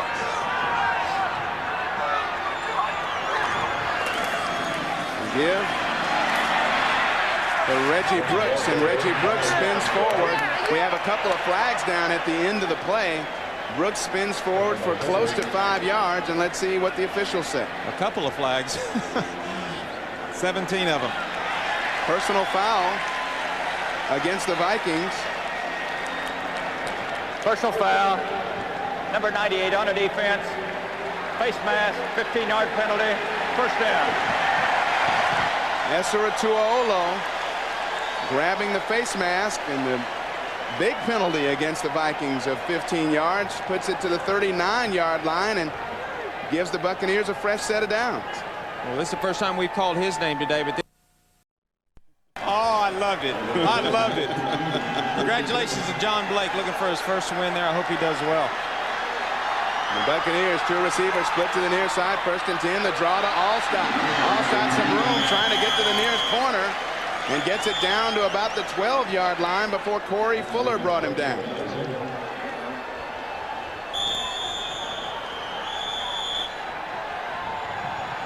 This is only the second game in which the Minnesota Vikings have had a lead going into the fourth quarter. Well, let me tell you, they're leading this game so we can cross these two out right here. But look at this. They've outscored their opponents 45-9, a +4 turnover ratio, and only given up 1.5 yards per play. That's why they've won the close games. And Corey Fuller is the injured Viking on the field, looking to be helped off by the Viking trainers. He's had some fluid buildup on a knee that he's had some problems with all season long, but he's played through it. Apparently he needs some help to get off the field here. Alfred Jackson will likely come on as his replacement. Here he is right here, Corey Fuller. Let's see what happens. I don't see too much right there, but he's needing some help getting off the field. Might have had the 250 pounds of Allstott kind of come down on that knee. Allstott, a big stocky guy. Buccaneers in the red zone coming into the game. 2 of 11, last in the NFL. Only 2 touchdowns with 2 turnovers, one of them in their last game against the Lions, a big one. The 98-yard interception return by Blades. On 2nd and 9, 2 receivers split to the near side. Dilfer off the play fake, looking for Allstott, has him, and Allstott inside the throw, fighting. He got it into the end zone, touchdown. What an effort by Mike Allstott. Oh my, can you believe that? Unbelievable. Well, we have a flag down at the 22-yard line. So let's see what the officials say about this one.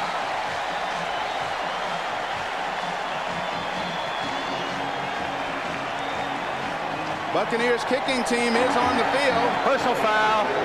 Number 92, roughing the quarterback. 15-yard penalty on the kickoff. Touchdown's good. What a great effort by Mike Allstott. Man. Watch him just come out to the flat right here, working his way through the line. This is where it all happens right here. Robert Griffith comes up. Jeff Brady comes up. He's dragging. Oh, man, that's great. What an effort as he placed it, broke the plane inside the pylon in the far corner, and the Buccaneers score once again to take the lead. And this crowd is alive thanks to that man, Mike Allstott, on the touchdown reception. Minnesota gets it back when we return.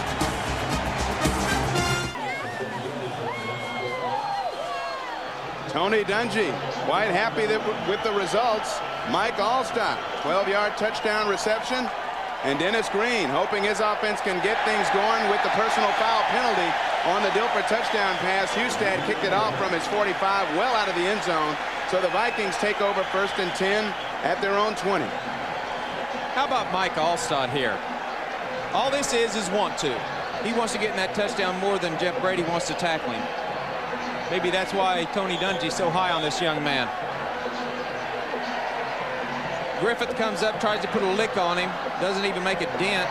Jeff Brady goes for a little ride. Man, that's just a great effort. And John Randall, the illegal hit there. That's what we call a personal foul. message. That's a message.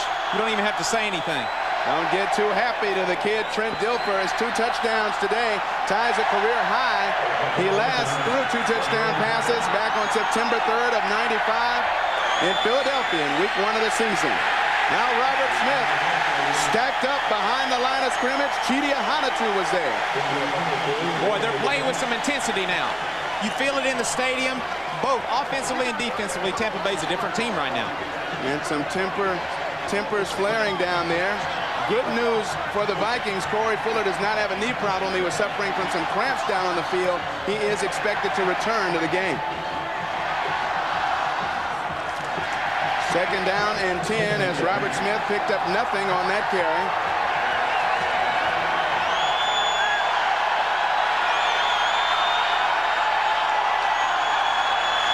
And on the draw,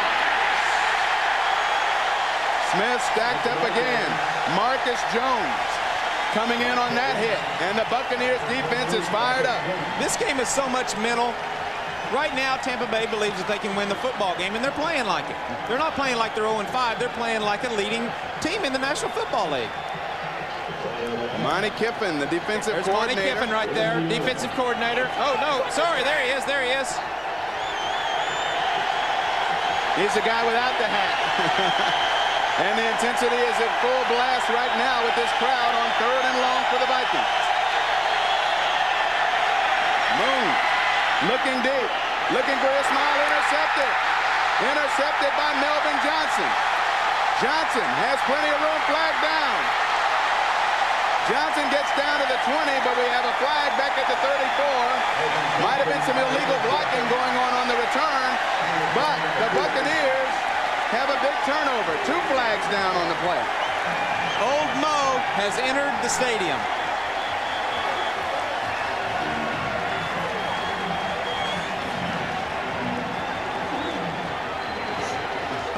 Warren Sapp, after the interception, he says, hey, I'm a blocker now. We instantly become offense. I blocked the quarterback.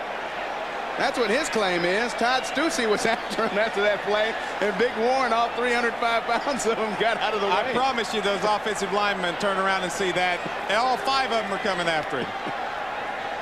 Wasn't necessarily a dirty hit against Warren Moon. Nice, friendly, 2-handed shove around the chest area. We've got 2 fouls on the intercepting team. Personal foul on number 98. Personal foul, low block, 54. So a double foul. The interception will stand. Melvin Johnson getting the pick as Warren Moon was looking deep down the near side. Here's Melvin Johnson right there, reading Warren's eyes. Going to the ball, a little bit of pressure on Warren, but just not a good ball. Nice interception, turn around. Oh, Mo, I'm telling you, momentum has come into the stadium here in Tampa. Is accepted, 15 yards. First down, Tampa Bay. Johnson barely got a foot grab there, or he might have gone all the way. He's well covered. Just a nice, that's what you teach defensive backs. Go up and get the ball at the highest point. Don't let the guy out-jump you for the ball. Melvin Johnson, great job. So finally, we talked about it in the opening of the show. We talked about it, them needing to come up with some interceptions and some turnovers against Warren Moon, and they do just that. They get it back at the Minnesota 48-yard line on 1st and 10. The Vikings blitzing. And Dilfer goes down.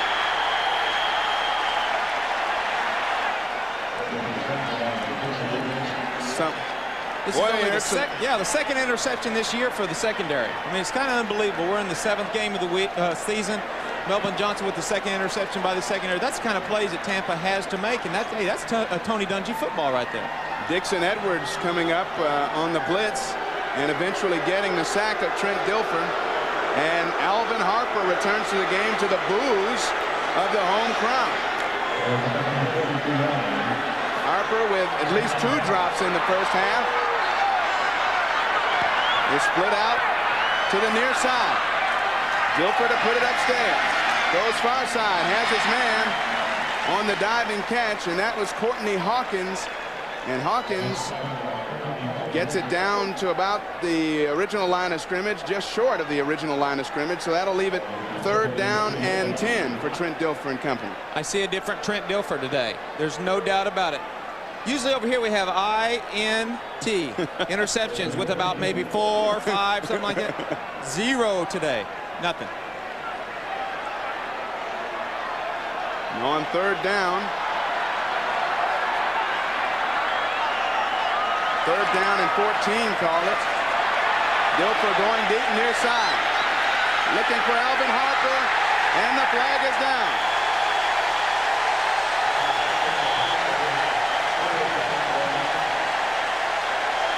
Apparently, Dwayne Washington made too much contact on the near side at the 15. Well, they were battling going down the field. There's no doubt about that. There is a lot of hand checking that goes on a route like that. So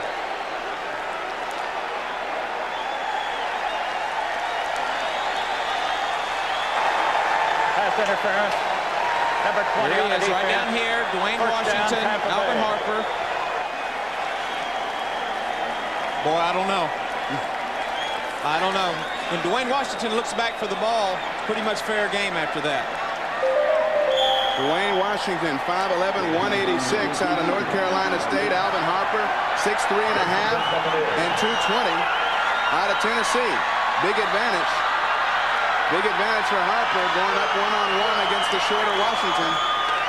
And the Buccaneers have it in great shape at the Minnesota 15. And Reggie Brooks loses his footing and is hit behind the line of scrimmage. Call it a loss of maybe a half yard on the play. That'll set up 2nd and long. The Bucs should stay within themselves right now. Don't put Trent Dilfer in a situation where he can make a mistake. They're leading the ball game right now. 10 minutes left in the game. They're up by 4. You punch it in here, that puts some serious pressure on the Minnesota Vikings. Around this area on their last possession, they found Mike Allstott out of the backfield. And Allstott battled his way in for the touchdown to give Tampa Bay the 14-10 advantage. Off the play fake. Dilfer over the middle has his man. And Courtney Hawkins gets down to the 11. So a short pickup on 2nd down. That'll leave it 3rd down and 6. Look at Trent Dilfer here. John Randall, when John Randall's coming at you, you have to know it. A man that size, he took quite a hit right there. Stood up, picked his socks up. Let's go back to the huddle and do it again. He is a big guy at 6'4", 233. And he's taken his share of licks today. Fernando Smith was also in on that one. The Buccaneers, 6 of 12, 50% on 3rd downs in the game against the Vikings. They have 4 receivers. Dilfer, big 3rd down, over the middle, has his man, touchdown. Rob Thomas is 2nd of the day. Oh, unbelievable. This looks like a totally different team. Look at Trent Dilfer, Rob Thomas, those guys, they're so happy right now. Go over the sideline, this is what football is all about. They're going to go over the sideline, talk to each other about how great this game is. Hey, they're playing like a different football team. Here you go. Here's Rob Thomas. The game just come down. It looks like that's a mistake. That's a coverage mistake right there. He's just too wide open. Coverage mistake. So Michael Hustad in to attempt his 3rd extra point of the afternoon and give the Tampa Bay Buccaneers an 11-point advantage. It's good. And the Buccaneers up 21-10 with 9:19 to go in the contest. The Vikings get it back to try to get back in it when we return to Tampa in a moment.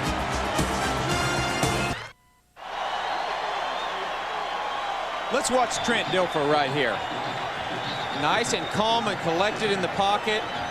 Looks around. The thing I like about it, yes, there was a mistake in the secondary right there, of coverage breakdown, but he found the guy. That's what's important.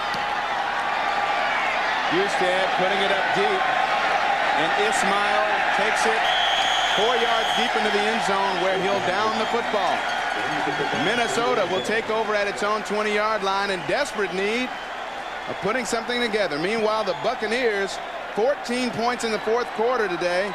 15 is the most points they've scored in any quarter this year. Now let's watch this. Here's Rob Thomas right here, coming down the field. Now whether Dwayne Washington or whether Dixon Edwards has to fall off, I don't know. But somebody made a mistake. But I really like Trent staying in there and finding that mistake.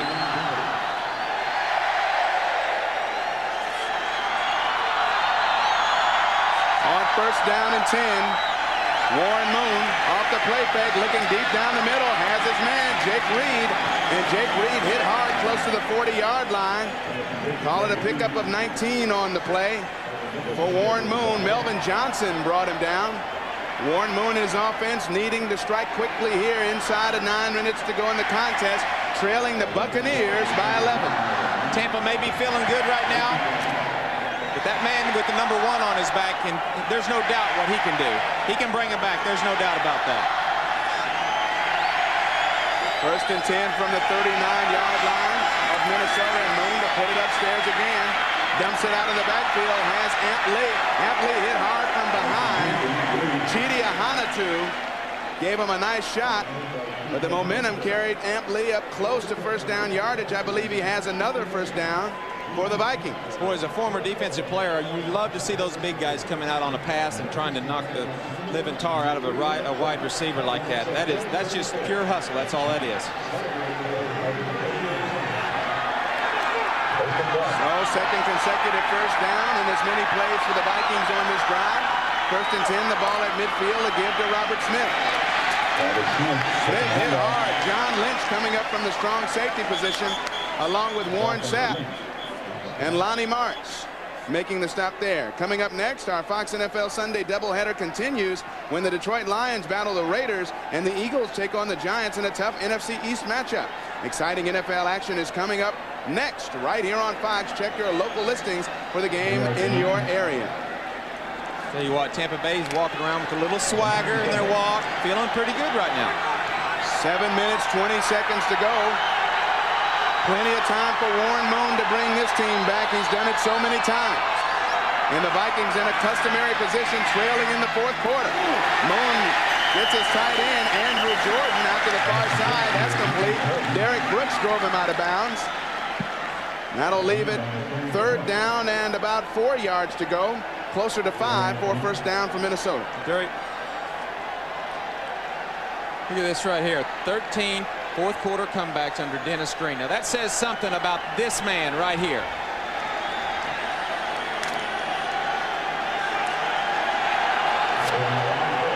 The Buccaneers coming out into their nickel package on defense. Keep third down and 5 for Warren Moon and the Vikings. Blitz is on. Moon has to get rid of it. Throws it up for grabs. It is caught.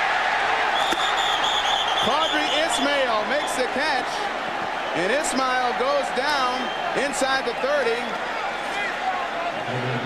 He is running off the field. He is injured on the play. It looks like he suffered some kind of injury to his face. But a key first down for the Vikings as Warren Moon got it away in time. Right here is Qadry. Watch this. This is a jump ball. We're getting pressure from the outside. Moon has a little pressure on him. It's a jump ball. Donnie Abraham's in front of him.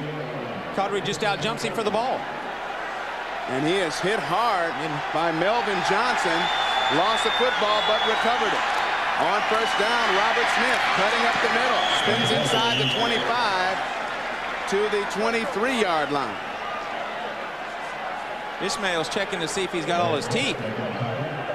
He's got, it looks like, at least a split lower lip after taking the vicious shot from Melvin Johnson, trying to get some more yards on the big third down completion.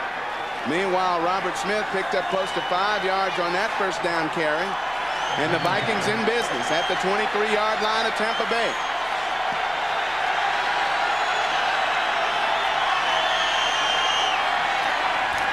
Robert Smith again, met in the backfield. Lonnie Martz and Warren Sapp. Huge play by Lonnie Martz. Now this puts him in a 3rd and long situation. Tony has the option. Do we come after him? Do we sit back in a zone? Now Warren has no idea what's coming. Big loss on that play. Yeah, just come up the field. That was an easy play for Lonnie Martz. That was a breakdown in the blocking. Another key 3rd down for the Tampa Bay defense. And if you're a Viking fan, for the Viking offense, 3rd and 10. Flags down. Warren Moon may have a free play. And he has a connection down the field. He hits Jake Reed. Jake Reed is brought down by John Lynch. And it looked like Warren Sapp jumped offside, but the Vikings, who pick up good yardage on that play, may decline the penalty. Well, it didn't matter the way it turned out because they completed the ball anyway. But if that would have been incomplete and Warren Sapp would have jumped offside, Tony Dungy probably would have pulled the rest of his hair out. Number 99 under defense. Penalties decline. Result of the play, 1st down, Minnesota. Warren's a big motor guy, and I know he wanted to make a big play right there. You just can't get too excited. Play within yourself. On 1st and 10, this crowd excited, urging their defense on as we approach 4 minutes to go in the ball game. They give to Robert Smith. Smith trying to find some room as he cuts it back up the field at around the 15. Charles Dimry brought him down. Smith gets it inside the 15 to the 13.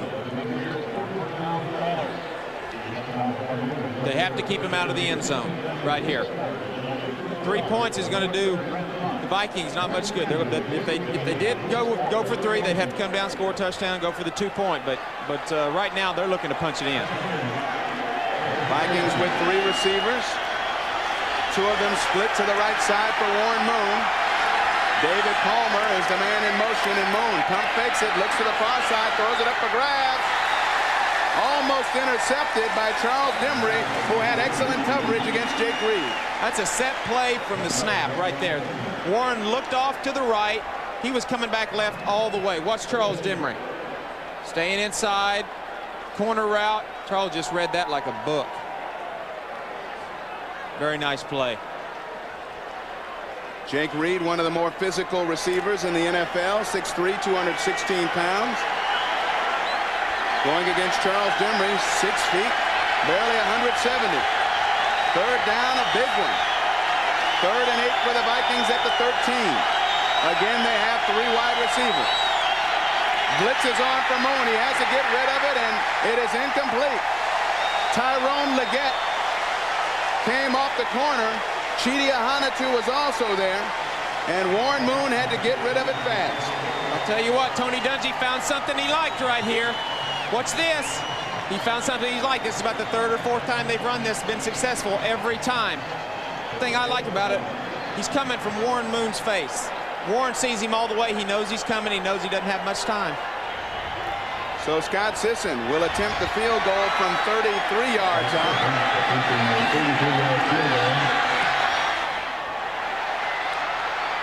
And he gets it inside the right upright. It is good. And Scott Sisson converts on his 2nd field goal of the day. Still, the Vikings trail it by 8. They'll be kicking it to Tampa big time. Vikings converting a 12-play, 66-yard, 5-minute, 41-second march with a 32-yard field goal by Scott Sisson. And now they trail by 8 as Mitch Berger kicks a low line drive kick. Bounces to Nilo Sylvan, who fields it inside his 5.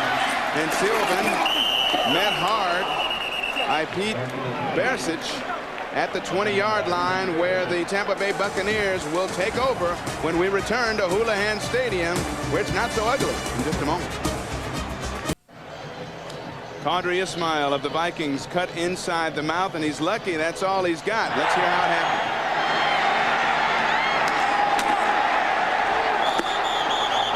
Ouch. Well, 2 vicious shots, one by Melvin Johnson The other by Hardy Nickerson. And here's a big drive for the Buccaneers here. A couple of first downs could salt it away, but they don't get off to a good start as Reggie Brooks hit by Darryl Talley behind the line of scrimmage. Call it a loss of 1 on the play. Tampa doesn't need to panic right here. The game is in hand. Just work on getting a first down. That's their biggest objective right now. Just get a first down and worry about the next thing. Trent Dilfer having a whale of a day, by far the best day of his career. And Tony Dungy, what a mark it would be for his career to get his first victory against his former employers, Dennis Green and the Central leading Minnesota Vikings, who came in with a 5-1 mark.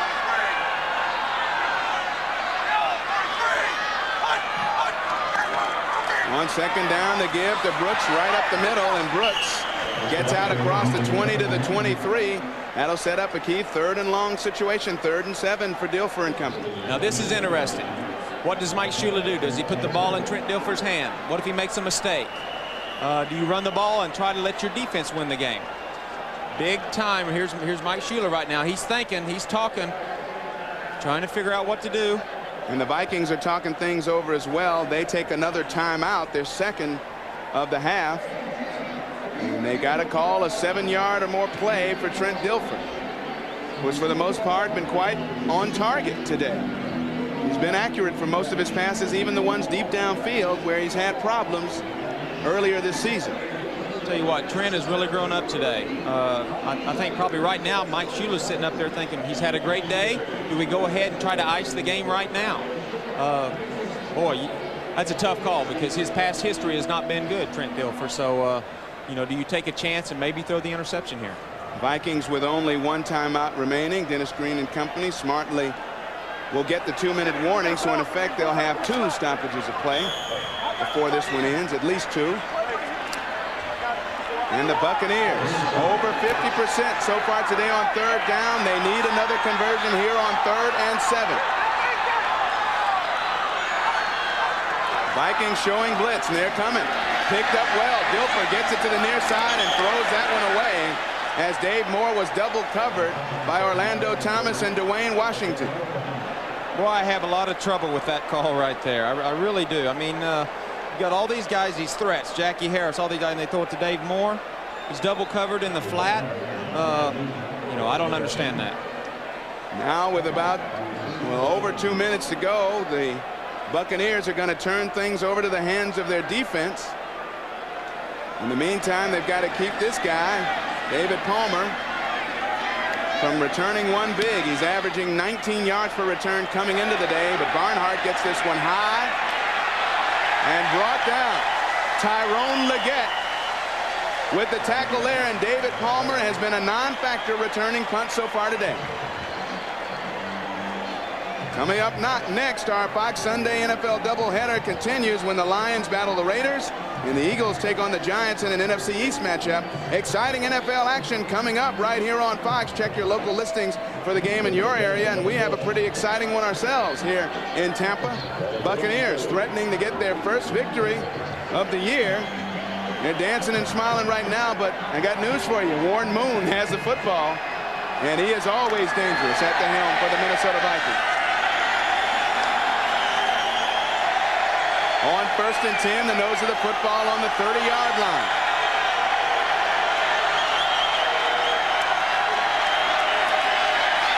Fumble the football. Who has it?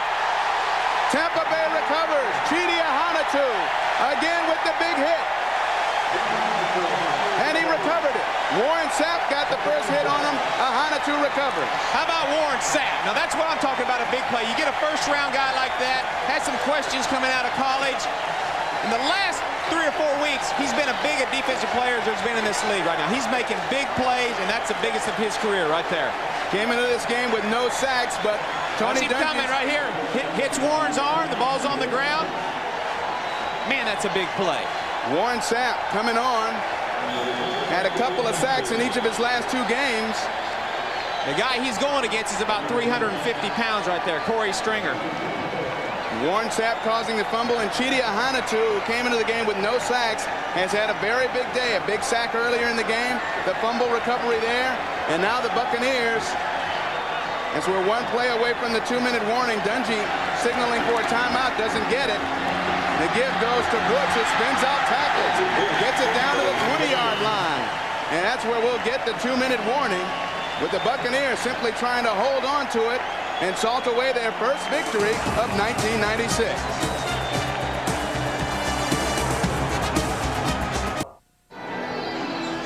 I want you to watch Warren Sapp. Here he is right here.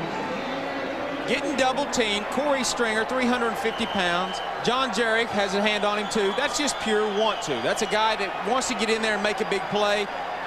Man, I bet that's the biggest of his career. Got to be. For the third straight game, the Tampa Bay Buccaneers defense has recorded 3 sacks. And thanks to that man, they could salt away their first victory of 1996. Michael Allstott rumbling toward first down yardage. He gets it down to about the 16-yard line. You see the Vikings have only one precious timeout remaining. Mike Allstott's a guy that you love to have in this situation. Just turn around and hand it off to the big guy and let him get 3 or 4 yards at a time and run the clock off. The Vikings, I believe, have used their final timeout of the day as the officials go over to check things over with Dennis Green. Well, you could tell talking to Denny Green yesterday that he had some concerns about this football team that he was fixing to play. He knew they weren't going to come in and just roll over Tampa Bay. It's never been that kind of series.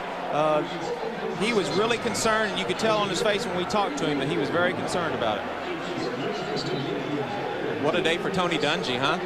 Dennis Green also took very much pride in the fact that the Minnesota Vikings under his tenure have never lost going into or coming out of a bye week, and that mark in jeopardy of falling this afternoon here at Houlihan Stadium. They get 2 yards, they're fixing to lose their first one going in. And Mike Allstott, great effort, will not get it. He was met in the backfield, and thanks to sheer determination, got it to the original line of scrimmage. And now the Buccaneers will let as much time run off that clock as possible before they may attempt the field goal with Michael Husted. What do you do here? You attempt a field goal? You've got to kick the field goal here. You've got to. You absolutely have to kick the field goal to get it out of range. Then the game is over. The game is over if you go ahead and kick the field goal. Now we have an injured Viking on the field. As Michael Husted looks to see, it's Fernando Smith. Smith suffered a neck stinger last week. Had an MRI earlier this week with the problem, but was well enough to play. And it looks like he's favoring the left shoulder again as he lay prone.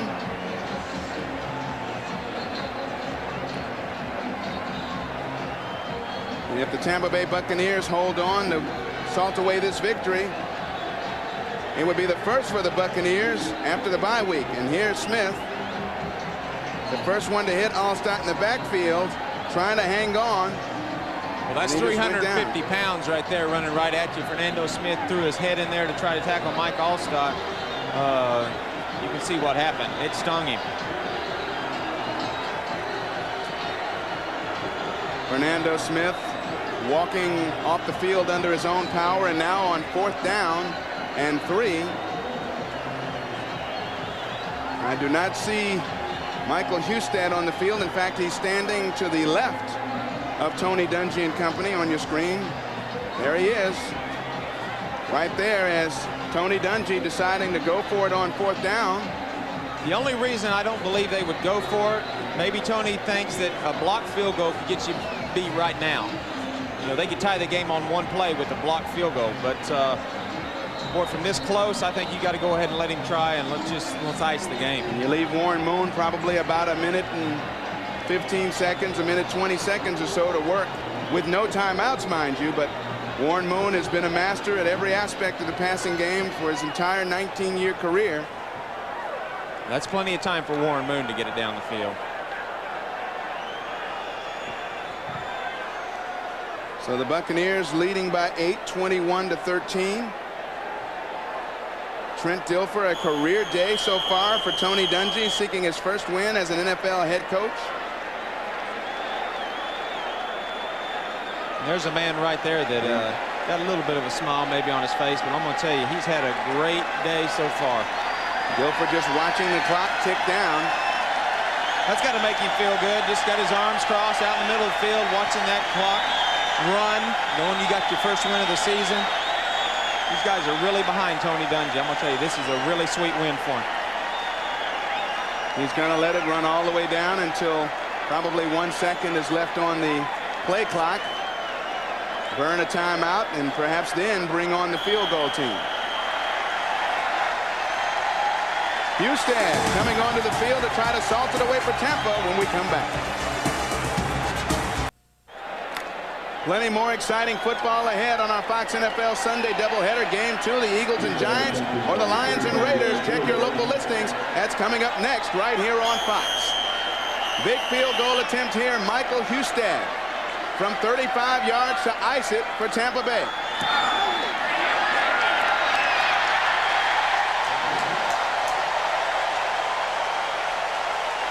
And the 37,000 plus here at Houlihan Stadium have plenty to celebrate. Tampa Bay leading by 11 with just 43 seconds to go. Well, I'm going to tell you, the storyline of this game is two things. Trent Dilfer, no turnovers for him today. The defense making big play after big play and keeping them out of the end zone. This isn't a team that we've seen in the past. 0-5, they haven't played very well. This is a complete different team today. This may turn the Tampa Bay Bucs around. Career day for that man, Trent Dilfer, 27 of 48, 312 yards. The only 300-yard passing game of Dilfer's career. That was at Green Bay in 1995, I'm sorry. Today, 3 touchdowns and 218 yards passing on 22 of 35. This game is presented by authority of the National Football League and is intended for the private use of our audience. Any rebroadcast or other use of this telecast without the express written consent of the Minnesota Vikings, Tampa Bay Buccaneers, and the National Football League is strictly prohibited. And there's your special teams leader, Kenny Gant, getting the crowd into it. Many of the fans here at Houlihan Stadium heading for the exits. How often have they been able to do that? They may just sit here and enjoy this for a while. They just might.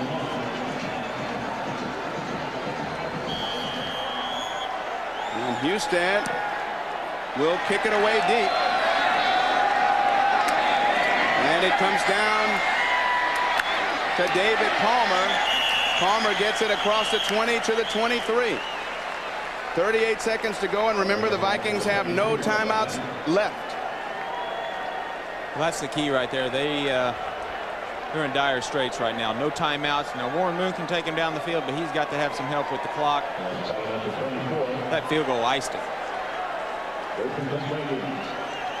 Down by 11 with 38 seconds left. They need a field goal, a touchdown, and a 2-point conversion, or, of course, a couple touchdowns. Highly unlikely. Trips right for Warren Moon in the offense. He's got to get it deep downfield. He throws underneath, and a vicious hit on Chris Walsh by Donnie Abraham. Whoa! Hello!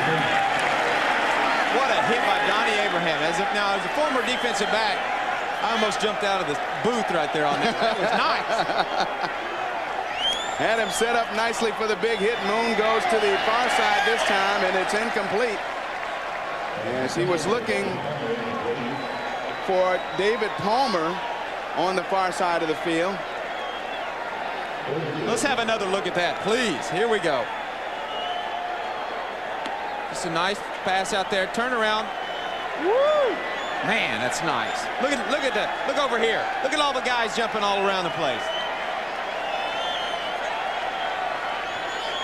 13 seconds to go for Moon, who has it on 3rd down at his own 32. Moon going down the far side and has a completion. Chris Walsh makes the catch. Driven out of bounds by Charles Demry. Only 6 seconds to go in the game. Poor Chris Walsh. He's only been in one series. He may not finish it. And he's doubled over in a little pain after taking those 2 big hits from the secondary of the Tampa Bay Buccaneers. And what a feeling it must be for Tony Dungy. Oh, there's no feeling like it. And I guarantee you, when this game is over, every guy on that team will surround him. It's going to be a great feeling for him.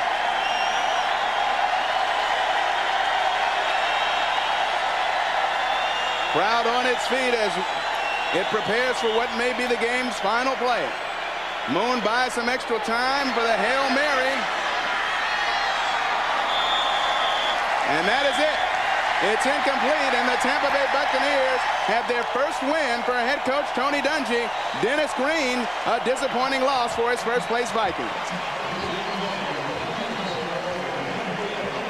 24-13 is your final score as the Tampa Bay Buccaneers do everything right, especially in the second half, to collect a big victory over the Minnesota Vikings.